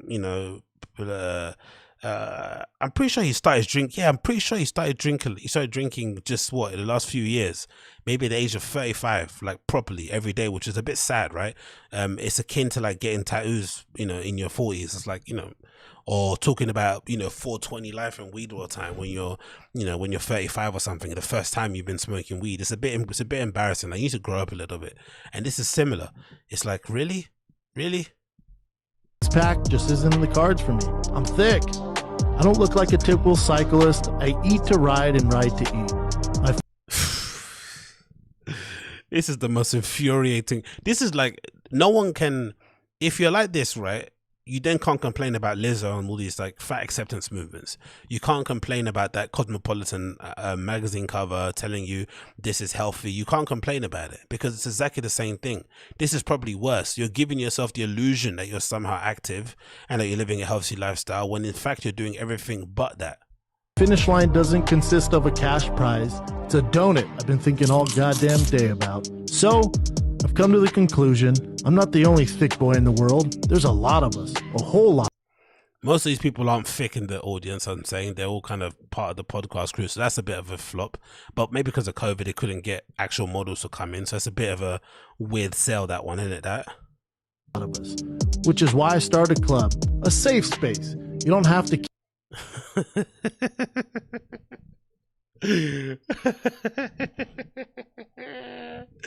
This is so R-worded. I swear on my life, this is the worst I've seen in my life. Like, I honestly don't look like, first of all, right, this is like mock motocross shirts, right? So that's a bit corny anyway, right? But there's a certain segment of the population that likes wearing motocross sort of shirts and shit, Fox Sports stuff. Cool, but just buy a proper one. Buy a proper Fox Sports top or jersey. Cool. But then wearing a jersey that's meant to look like a motocross shirt to wear when you're going cycling is the height of dorky behavior, like the antithesis of dorkiness. Kill yourself dieting. We don't post shirtless selfies. And no matter how many miles we put in, we stay thick. Yeah, because you're eating donuts. That's why you stay thick. This is the Thick Boy Bite. Only got one life to live. Better do it big and make it big. This is so odd, man. So bit like there's nothing that I would want less to be associated with, like, than being thick. Like, who wants to proudly wear that on a t-shirt? You might be a bigger guy and you're just living your bigger skin. And again, it's a different thing for men. Men don't really have that many, I won't say hang-ups, but if you're the bigger guy in your group, it is what it is. You know you're big, they know you're big, you just continue living your life. You don't need to be you don't need to have clothes made for you to make you feel like you're valid and that you have a place in life. If you want to ride a bike, you ride a bike because you want to ride it. But most of the time, like I said, I would imagine riding a bicycle, especially to work, commuting, or whatever it may be, you're doing it in the hopes of maybe balancing your life and leading some kind of level of a healthy lifestyle. I just can't imagine jumping on a bike, doing 25 miles just to go and get a whole rack of Dunkin' Donuts. It's just so counterproductive. Part of the reason why you'd get a bike is to kind of elevate and change your way of life, isn't it? Wouldn't it be a little bit? But again, this is maybe just a cash grab because he literally is trying his best to, make sure he has various levels of income that he can depend on in case he ends up getting cancelled via all these LA journalists that are out there trying to take down loads of comedians. So maybe it's a smart decision in his book, do you know what I mean? Deciding to kind of venture out and do something a little bit different and mix it up a bit. Because he can basically corner this market, because no one's for sure there's a market for bigger dudes to wear bicycle clothing. 100% it does exist.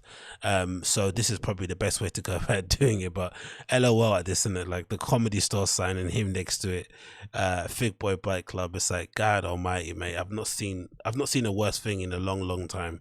That has to be said. But hey, more power to the guy in it, I guess. More power to the guy. Let's go to the group chat see what people are saying. Oh, Jack, what's going on, mate? Just seen your message. What's going on, my friend? Hope you're well, Mr. Cannon.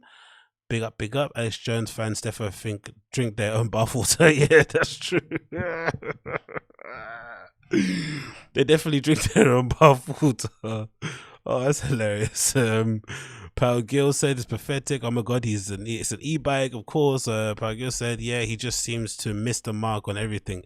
Even in BJJ, he quit brown belt. Yeah, it's very true. Cole Robinson, I agree. Said Jones, yeah, he will jump into anything. His comedy shows ain't selling like he did with from what I've seen online, and especially from the homeless cats and stuff like that, it looks like he's struggling to move tickets. Maybe it's not just him though. I think it's probably everybody. I think most of those LA comedians are probably struggling very hard, especially the LA ones, especially the ones that didn't tour that much and they depended or they kind of relied a lot on the Comedy Store. They're probably struggling to sell tickets on the road when they go to other states that are open, I would imagine. Maybe that's why some of the bigger comics like Joe and Dave Chappelle and those kind of guys are doing pretty well, because they've been able to basically garner a fan base outside of just hanging out at the Comedy Store, so that made them make it a thing. But for sure, not being associated with Brian Callen, who's basically the best thing to happen to the show, and just being on your own isn't going to help isn't going to help things going forward. I can definitely see that happening, and just in general, innit? The guy's been doing comedy for a while. If he's not good now, he's never going to be good later. So I think that makes complete sense as to those kind of things going on. And then what was the other news here? Talking about Joe Rogan, where is it? Oh, there's actually news broke here of one person in Joe Rogan's crew, Dave Chappelle, unfortunately got the COVID, didn't he? He got the COVID, and I'm curious to know whether or not Joe is going to be honest and say he has it too if he does have it, or whether he's going to use this as an opportunity to basically show everybody you can beat it with working out loads and a bunch. Because I think there was a picture going around, didn't it, of all of them meeting up in Texas somewhere. Joe, Elon Musk, Grimes, Donald Rawlings, loads of people in it. So this is courtesy of TMZ. It says here the following: Dave Chappelle tests positive for COVID-19, cancels Texas shows. It says the following: comedian Donald Rawlings, let's go to the bottom here. So Dave Chappelle tested positive for COVID-19 and has cancelled a string of shows in Austin, Texas. TMZ has learned. A rep for the comedian tells us that Dave is currently quarantined after the positive test, but he has not yet experienced any symptoms. Dave performed the first of 5 shows in Austin Wednesday night, with others scheduled for Thursday, Friday, and Saturday. So a whole bevy of tours. You got here Ron White, Elon Musk. You've got what's her face? Oh, I forgot her name. The lady that's a comedian. Donald Rawlings, Dave Chappelle, Grimes, Elon. I don't know who this guy is and back there. That might be somebody else. But yeah, loads of people hanging out. We're told the remaining 2 shows, or 2 of which are scheduled with Joe, have been cancelled and refunds have been offered. Chappelle, Rogan, Elon Musk, and Grimes photographed there. So yeah, I'm curious, man. Like, this is interesting because they've been banging on about rapid testing, right? Especially Joe, he's been on that rapid testing bandwagon, rapid test to get things reopened again. But there's been a lot of information out there about how dubious the rapid testing findings are, right? Sometimes you can get double negatives, so it's not the easiest, it's not the best thing to use to gauge if people are negative of COVID, right? It doesn't necessarily show up the way it probably should do. So there's no real, so it looks like for the time being, apart from, you know, doing 24-hour tests prior, like how they did in Primavera in Barcelona, where they had people turn up the day before, get a test, then they get the results at the end of the day so that they can come in the next day. If you can't do that, then there's no real same day testing. It doesn't necessarily exist or work to the level that it needs to allow these events to go on safely. Update here, it says Joe Rogan has been around Dave this week, says he is in the clear because everyone's asking. I was not exposed to the person who had COVID and I've tested negative every day this week. Also, the person that gave Dave was not Elon's partner Grimes. So this is an odd statement to make because I don't think COVID behaves like it's not gonorrhea, right? You don't have to sleep with somebody to get it. You can get it in any way, shape or form. It's an airborne virus, you know. That's how you get. You don't necessarily say just because a person in your office had a cold, that's the person that gave it to you. It could be anybody that gave it to you. So that's a bit of an odd one. Ron White, who's again an older guy, he has to be very careful, who did 3 shows with Dave last week, tells TMZ he'll go into quarantine until he's tested for COVID later Friday. He says that for the shows, every precaution has been made in safe environment. Again, big one. The comedian Donald Rawlings said, who is scheduled to perform at the same night as Ron, tells TMZ he's tested negative and that he feels good mentally and physically. Yeah. They're all scrambling in it. They don't want to be cancelled by people. It's so funny, this sort of things when it happens. The comedian also weighed in on a risk that came with catching COVID. He said, there's always someone asking, there's always some risk when you're trying to do what? There is always some risk when you're trying to better someone's life. This is the reality of the coronavirus. You can do everything to be safe, but there is always a possibility that you can be unsafe. Not really. If you stay at home and you don't go to bars and pubs, you can possibly avoid it quite easily, to be honest. This is the thing that I don't understand about these people who decide to go and, who decide to go and hang out, during COVID. It's all well and good hanging out. Go do your thing. But then when they get it, they always try to rationalize their decision making. It's like, if you want to take the risk, you have to also accept the consequences and responsibilities, or the questioning that comes your way, or the hate that's going to come your way when you do get it, or the ha he's. It's part of the thinking. It's part and parcel of the agreement that you sign up with, I would imagine. But yeah, these people, like I said, I think DJs and stand-up comedians, the show must go on for some of these people. They will not accept that we're living in a pandemic. They're just doing everything possible to ensure that they're performing on stage, no matter where it is. Even if they had to perform inside of a flipping volcano, they would go and do it. Do you know what I mean? These people are legitimately insane. I wonder how much they actually love their families. You know what I mean? This is a time where you could actually spend time at home with your families, looking after your children, but they still want to be on the road. They still want to be performing at all cost. Anyway, let's go. We did everything we could to make sure people had a good time. Mental health, physical health are neck to neck. Rawlings said, I texted Dave yesterday to check on him. I said, I love you, brother. He's not going to war, mate. Relax. You know what I mean? He got the virus because he decided to put on a show for people during a pandemic. It is what it is. We are going to get through this. His response, I know we will, but damn it, I thought it was going to be you before me. That was funny.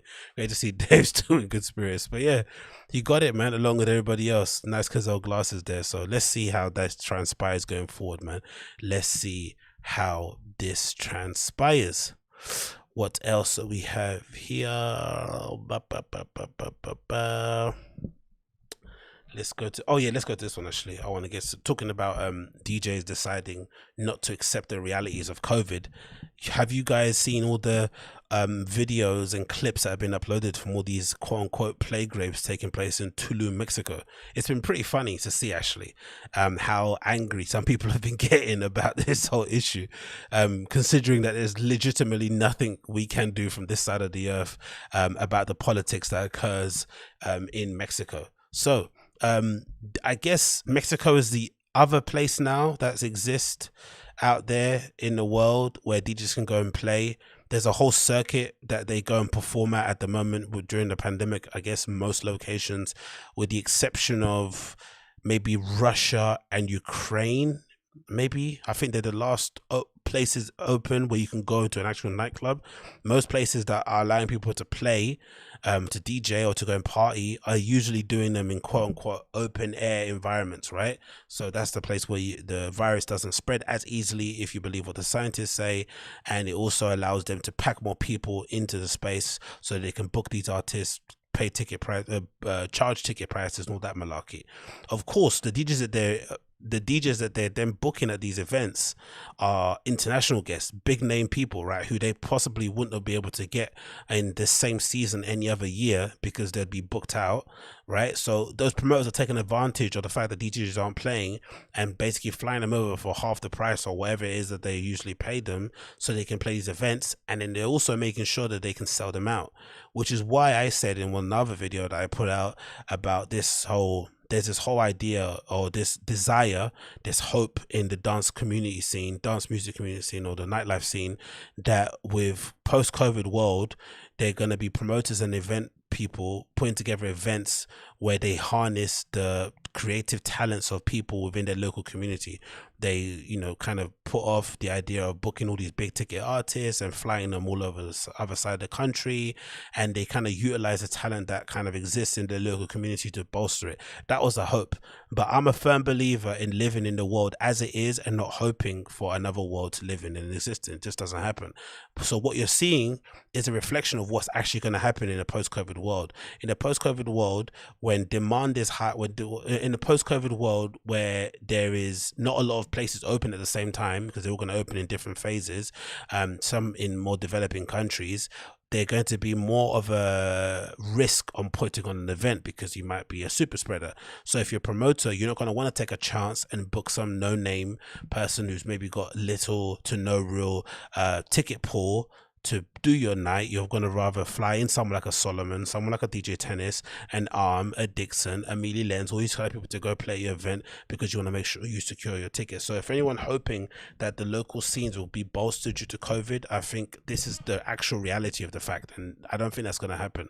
There might be a change in terms of people themselves putting events together, but I don't think overall it's going to happen. So this is another example of it. All these sort of business techno people playing the same dreary sort of shitty music that you hear in most kind of dreary shitty festivals. And yeah, I just personally, I don't get it. I don't get why you'd want to go to a rave like this, especially during a pandemic. The first thing you'd want to see maybe is good high class DJs and not this type of shit. But I guess, you know, horses for courses.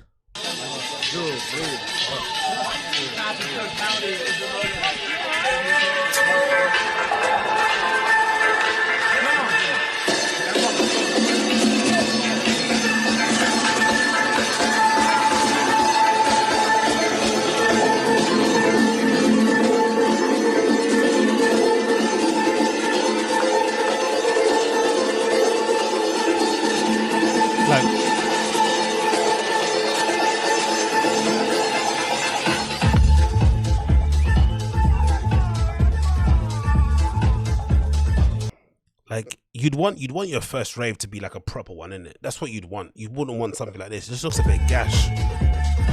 Maybe I'm hating, I don't know.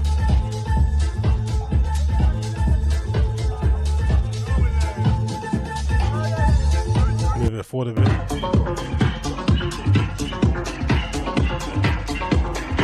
And to be fair, looking at the crowd, it looks very affluent. So I wonder if this is like underhanded cartel sort of like events that have been financed. Maybe, do you reckon? I think so. It might be events that have been financed by the cartel, because these don't look like events that are even attended by normal working class average everyday people in Mexico. It looks like, you know, people that operate within the higher echelons of society, deciding that the party's not going to stop, the party must go on, the show must go on. They fly in, they all pull their resources together, they chip in a quick 20 grand here and there per person and get their favorite DJs to come play in their villa, basically in their own apartments, right, in their complexes. That's what it looks like.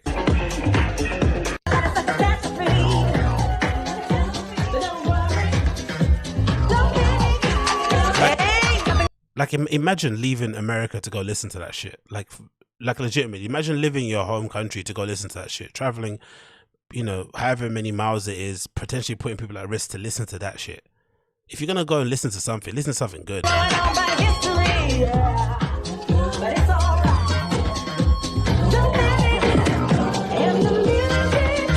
Yeah, so weird ones, and obviously they posted, Business Techno said here, we've been come across a thread that in the comments of one of our posts basically asking us why we're posting about play graves and what we gained from it. It says here, we try to document them as good as possible. We're convinced that it matters and will matter in the future. Looking back, we wrote a few articles on here, cool. Of course, the numbers of COVID deaths in Mexico aren't great to look at. The amount of cases is exponential, as you can see there from that graph. We've got videos here of some white guy pretending he can dance behind a booth. Very, very unseasoned.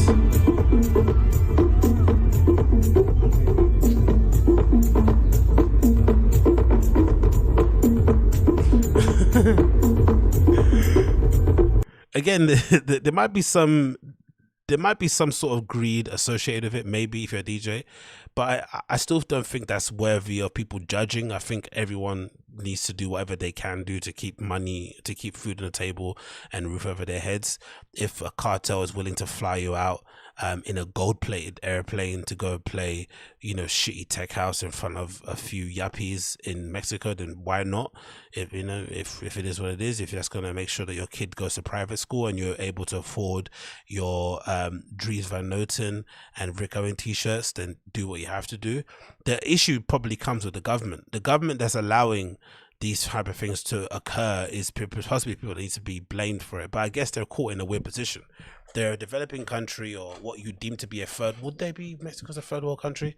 I guess it's kind of straddles a third world to developing country line, right? So they've probably been decimated with the pandemic, especially places like Tulum. They legitimately only exist because of international tourism. I'd imagine a large majority of their overall GDP probably comes from tourism, maybe something around 80%. So that's been completely eviscerated due to COVID. So they're in this weird position where, in terms of making sure that the local population don't all revolt and get angry because they're not able to protect their jobs in some way, shape or form, they allow some level of flexibility. They let them do some things and open some things up, but then of course the sort of negative side of it, or the side that they're probably not seeing, is that inevitably this might lead to more cases, right? This might lead to more deaths along the way, but they're just caught in such a weird position. So I guess if you're a DJ, in terms of absolving yourself, you can say, oh no, the government said it's fine, so I'm going. But you know deep down in your consciousness that this is probably not the best thing for you to be doing right now. But you know, again, like I said, again, look, Mexico records deadliest coronavirus week with 7,000 deaths. Absolutely nuts. Oh, even Black Coffee's there. No, fellow black man, what are you doing, man? Oh well. Money talks, in it.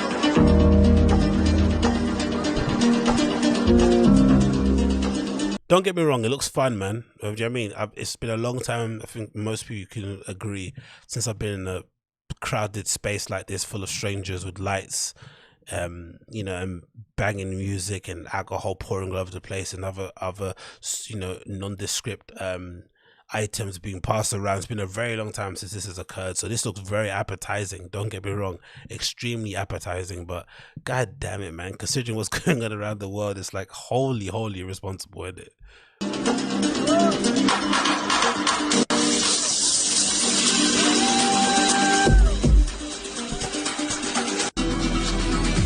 And it's funny too, none of them are posting anything. Like, I think I've looked on most of the DJs that played on that list, and hardly any, maybe a couple, have posted some things about being in Tulum and, you know, maybe going to the beach, but no, none of them have posted flyers or anything concerning the event. They've all just kept it very low key. It might be because they're all private events for the most part, because I think a lot of them are private events, are not being held in actual nightclubs, which might explain why it's all happening, but they've been very quiet about putting out any of the information.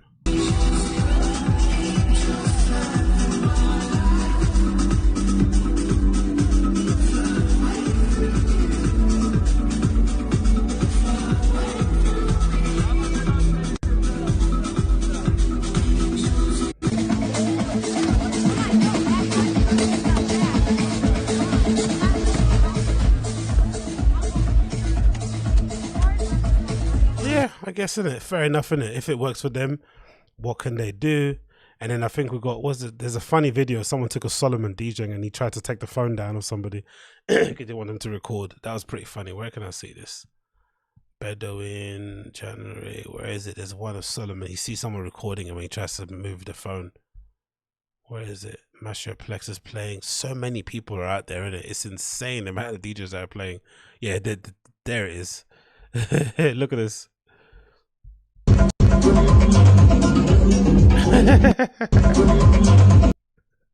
He's like, hey, come on, man. You're gonna hot up the thing. You're gonna make it super obvious. Put your phone down. Put your phone down. Put your phone down. Oh man, what can you do? And then that's funny, little picture there. Picture taken. But yeah, what can you do? What can you do? Okay, let's go to the comments, see what you guys are saying. Paradise is pathetic. Oh my god, it's an e-bike.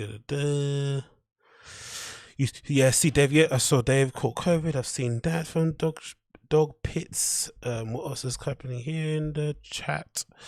Edward Perano says LOL. Carl Robbins says, wow, crazy numbers, but yeah, not surprising with those shows going on during the times.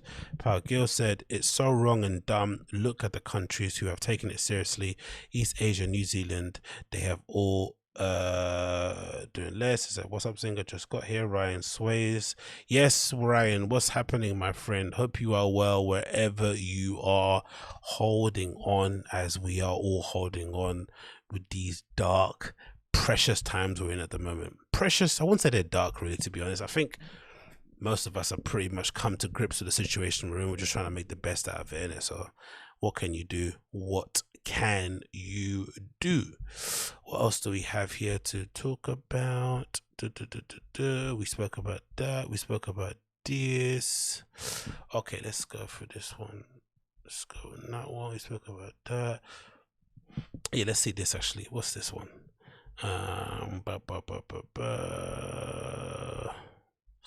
Let's talk about this one. Let's get this in bold. This is it. Something. This is courtesy of Worldstar. Something went left. Dude takes out his anger on a random woman riding a scooter during a dispute with his girlfriend. Okay, hopefully this isn't too grim.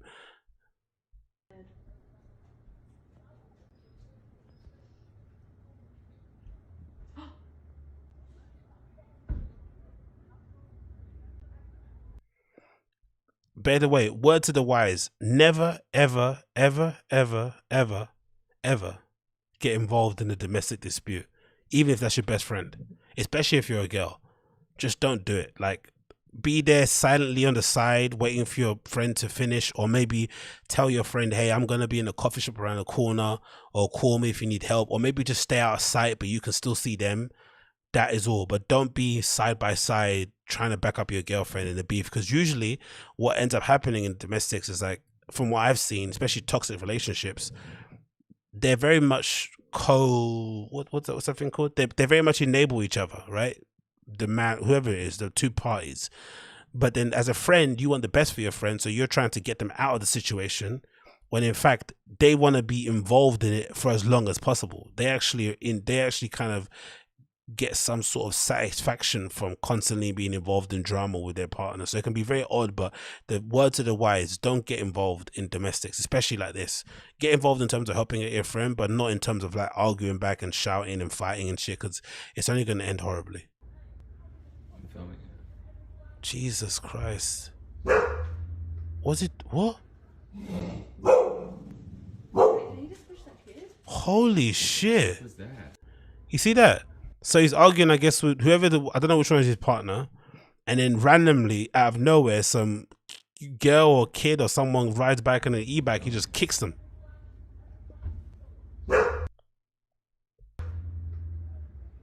Holy smokes! What was that about?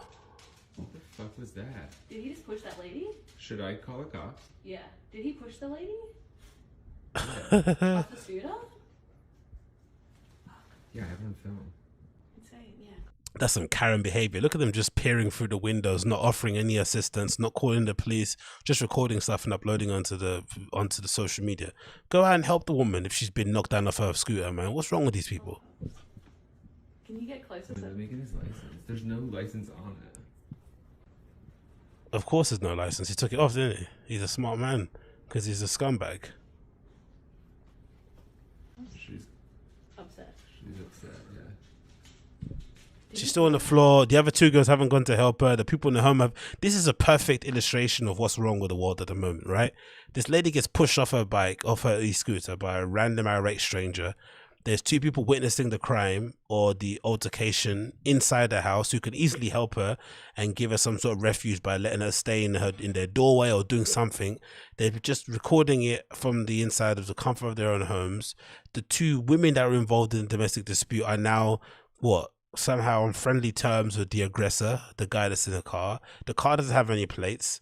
People are walking past and not paying attention. It's like I missed it. horror show. Look, they went and got their bags. They're comfortable. They're searching their phone. Not one person said anything to this lady. Pieces of shit. Yeah, okay. And stay away from the window just in case. So they're locking the door. What absolute pussies.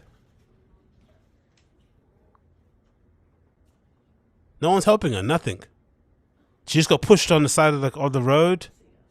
Are they leaving? Wow, that's some cold-hearted shit. What's that?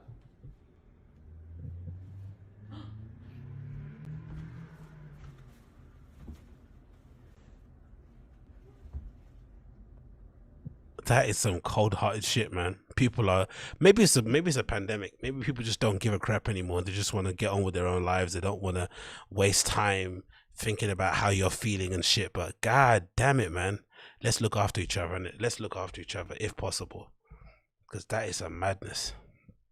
I don't know. That couldn't be me. I'm gobsmacked, really, to be honest.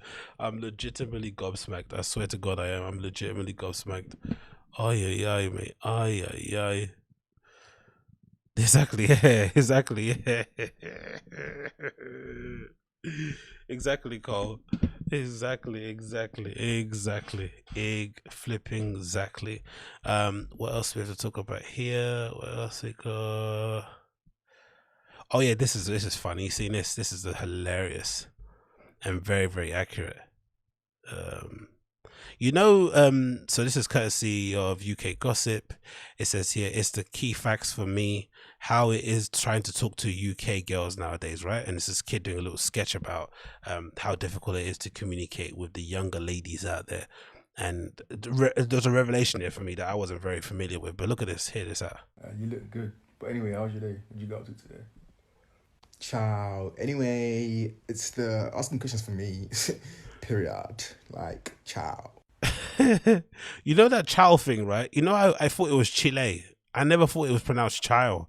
You know, when you always see people writing in the comments like child. I thought it was Chile. I didn't know it meant child. I guess it's like what is that? Is that like a slang way of saying chill or child? Like, I honestly thought it was present Chile. I didn't know it was present child. And that for me means needs to fucking die. It really does. Like, what did you do today? Like, what did you go up to? You my business. Don't do that. Don't do that. Period. Don't do that. You good? Like, you having a seizure? What are you doing? Like, you alright? What's going on? It's a rudeness for me, boy. Anyway, ciao. You look good. It's the rudest. Yeah, that child thing. I'm very surprised. I honestly thought it was Chile. Maybe it's just me and my flipping unawareness of what's going on out there. But I honestly thought that was Chile. But maybe I was in the wrong there. What time we're at now? We're just approaching 2. Let's go through one more. Where is it? I want to see it. This is the one. I want white woman confidence. I think this might be the best one and the best video to kind of end the show on. Let's go on this one. This one kind of blew my effing mind. So let's go here. Come on, load up. Yeah, let's go.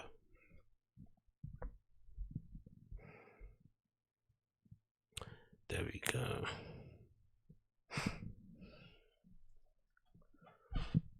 Let's putting it back a bit. Yeah, there we go. So this is titled from YouTube. North Texan Jenna Ryan tells CBS 11 she deserves a pardon after the arrest for her alleged role in the Capitol building riots. This is epic, right? And this is kind of what I said about, I honestly, for one day, I would love to be in the body of a middle-aged white woman from America. Like, I really would, because the way they get to navigate around the world and live carefree with no risk of no risk of the effects of the consequences of their actions, I would love to experience it for once in my life, because this video is epic.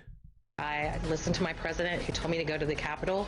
Only on CBS 11 tonight, that North Texas real estate agent arrested for her trip to the Capitol. She tells us what she expects now from President Trump and reflects as she faces the potential for time behind bars. What she expects, the level of entitlement is absolutely astronomical. What she expects for breaking the law. I'm facing prison sentence. Do I feel like a criminal? No. Do I feel guilty? No. But I do feel a little wronged in the situation. Live from Dallas and Fort Worth, this is CBS. I really wonder, do these people love their husbands, their children, their dogs as much as they love Trump? It's so odd. It's so bizarre. It really, honestly, I want there to be a documentary. Forget all his politics, forget his rudeness, alleged sexual assault, all this stuff, and, you know, maybe racism involved with the way that he rented out his buildings in New York. Forget all that. Put that stuff to one side. I would love for there to be a documentary about the people who are in love with Trump and who would do anything for him. The people that would legitimately offer up their wives in the behest of Trump. What is it about that guy that makes them love him so much, when he's demonstrably such a hard person to kind of like? What makes them love him this much? I would love to know. Just please, someone make that documentary. 11 News at 10. Last week, she flew via private airplane to Washington, D.C. Then, federal prosecutors say that Jennifer Ryan marched right into the U.S. Capitol. They say that that's a crime, and now she faces possible jail time. Our Nicole Nielsen caught up with her tonight. It's a CBS 11 exclusive. Did you hear how insane that was? After being arrested today by the FBI, Jennifer Ryan has since been released. We were outside her house when she came home tonight and spoke with her on camera for the first time. She got on a private plane to go to the Capitol building riots or protest, insurrections, uprising, support of whatever. She went on a private plane to go to a protest, went inside the Capitol building, stood outside of smashed windows, enjoying every moment of it. And now she's asking for the president's help, or, you know, the ex-president or whatever, the former president. Like, insane. I would say I felt like I was doing my patriotic duty. Tonight, Frisco realtor Jennifer Ryan is speaking out in defense for her actions last week that federal authorities say were criminal. So me personally, I do not feel a sense of shame or guilt from my heart from what I was doing. I thought I was... me. What is wrong with these people? Why do people, like, this goes back to the Sebastian Maniscalco bit, right? That bit that he has. Are you not embarrassed? Why don't people have any more shame anymore? Like, what is this rejection of shame that we live in a society where people aren't remorseful or shameful or embarrassed about anything that they do in life? Everything has some sort of divine higher purpose, or everything can be justified because of your feelings and how you felt that day. And what it's like, excuse me, you broke the law, woman. She probably crossed county lines to go there, traveling in a private jet to go and protest, and now she's facing prison time, and most likely, you know, especially considering how the American judicial system is set up, she probably will get away there because she's probably got the money. You know, she's got, look, a nice door behind her. She flew private plane, so she's definitely got some money in her pocket, so she's probably not going to feel the exact consequences of it. But this is wildly entitled and so detached from reality. It's absolutely insane. Following my president, I thought I was following what we were called to do. She's referring to this moment, a now deleted video that the FBI recovered showing images of Ryan entering through the rotunda. He asked us to fly there. He asked us to be there. So I was doing what he asked us to do. So as far as in my heart of hearts, do I feel like a criminal? No, I am not the villain that a lot of people would make me out to be, or maybe think I am, because I was a Trump supporter. Other evidence. Stuff like this is probably gives more, because again, I said in the beginning, I've maintained throughout, I think the whole like impeachment of Trump the second time is very counterproductive in general. I think, you know, he lost the election, he's out of the White House, they've got their guy in place in Biden, move on, let him kind of disappear into the wilderness. He has no platform on social media either. He's basically lost all his leverage, you know, in that respect. Just let him die, not die, but figuratively kind of fade out into the darkness, as easy as that. But then when you see people like this, and you see the way that he was able to kind of co-opt and infest their minds with this ridiculous rhetoric, and then on the first instance he threw them all under the bus. He didn't back them up with people, right? All people that he told to go to the Capitol building, he didn't stand up for them. If anything, he cowered because he wanted to get his social media access back. That obviously was taken away from him. So I guess for this action alone, this is definitely more of a reason as to why they maybe should proceed with the articles of impeachment, because you just can't be having this. You can't have anybody else getting any ideas that this is actually an adequate way to govern in any way, shape or form. This is insane. Trump's message somehow got this woman who is fairly well-to-do, upper middle class, to travel on a private plane to go outside of a building, and she's now fighting for her life by going on CBS Live and telling people that it's not her fault because the president told her to do so. It's like, what? That the federal authorities gathered was this photo that stated "window at the Capitol," and if the news doesn't stop lying about us, we're going to come after their studios next. Federal charges filed against her today were for knowingly entering or remaining in any restricted building or grounds without lawful authority, as well as disorderly conduct on Capitol grounds, though Ryan says she had the right to protest. So everything on there seems to be fairly watertight. What's her defense? That Trump said you should go and protest. He might have told you to protest, but he didn't tell you to stand next to a broken window. He didn't tell you to break into a federal building. Like, he didn't tell you to trespass. He might have told you to protest outside of it and let your voices be heard, but that was it.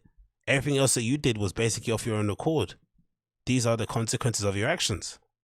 I was displaying my patriotism when I was there, and I was just protesting, and I wasn't trying to do anything.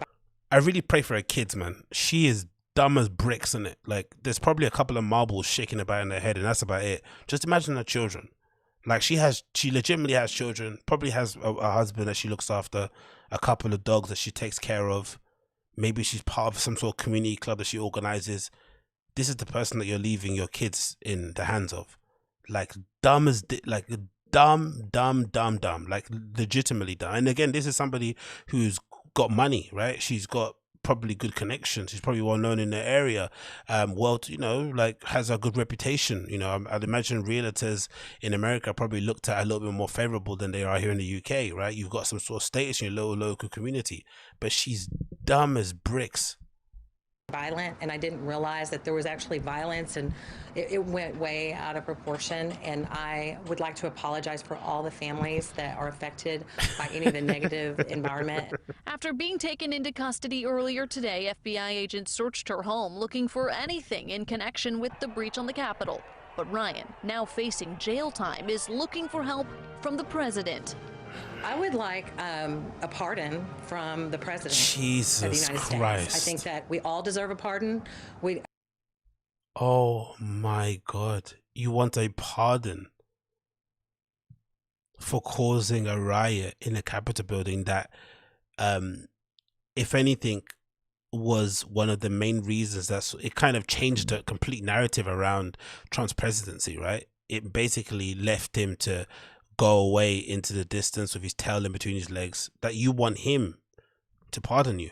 I'm facing prison sentence. I think that I do not deserve. We all deserve a pardon. Look at her face when she says prison. Like, the reality hasn't hit her yet. She still can't believe that this is a reality. This is the reality of her situation. Well, it is, darling. I'm facing prison sentence. Yeah, you are, because you broke the law. That's what happens. I think that I do not deserve that, and I think every person you know, from what I understand, everyone's going to be arrested that was there.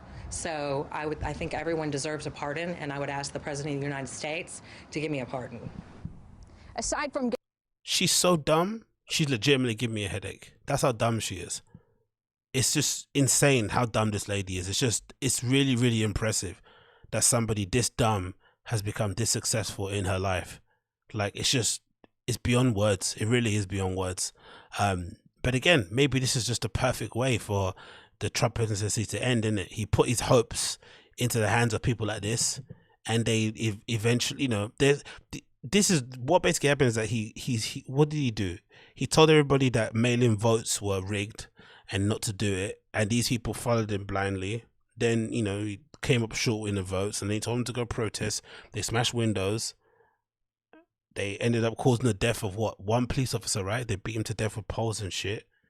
These people are insane, man. These people are insane. Legitimately the most insane people I've seen. But again, consequences come at you very fast, my dear.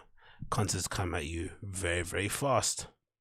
Anyway, this has been the Open Tab Show episode number 5. Thanks so much for tuning in. If it's your first time, make sure you smash that like and give me a subscribe. If it's your first time, of course, that'll be more than welcomed. I do these sporadically here and there, so check your notifications and make sure they're on so you can be alerted for the next time I put them on. This is me signing out and all that good stuff. If you want to subscribe to my podcast, you can do that too. Links to the Spotify and all that can be found in my description on the left, on the bottom of the video. You can find all links to my socials. Follow me on Instagram and Twitter, do all that good stuff as well. That'd be well appreciated. And of course, share the videos and stuff I put out. Make sure you're liking and commenting on the videos, so make sure that they kind of creep up on the algorithm and all that good stuff. But until next time, hopefully you guys stay safe, be well, do everything that you can do to make sure your mental and your physical is adequately conditioned for the weeks or months ahead that we have.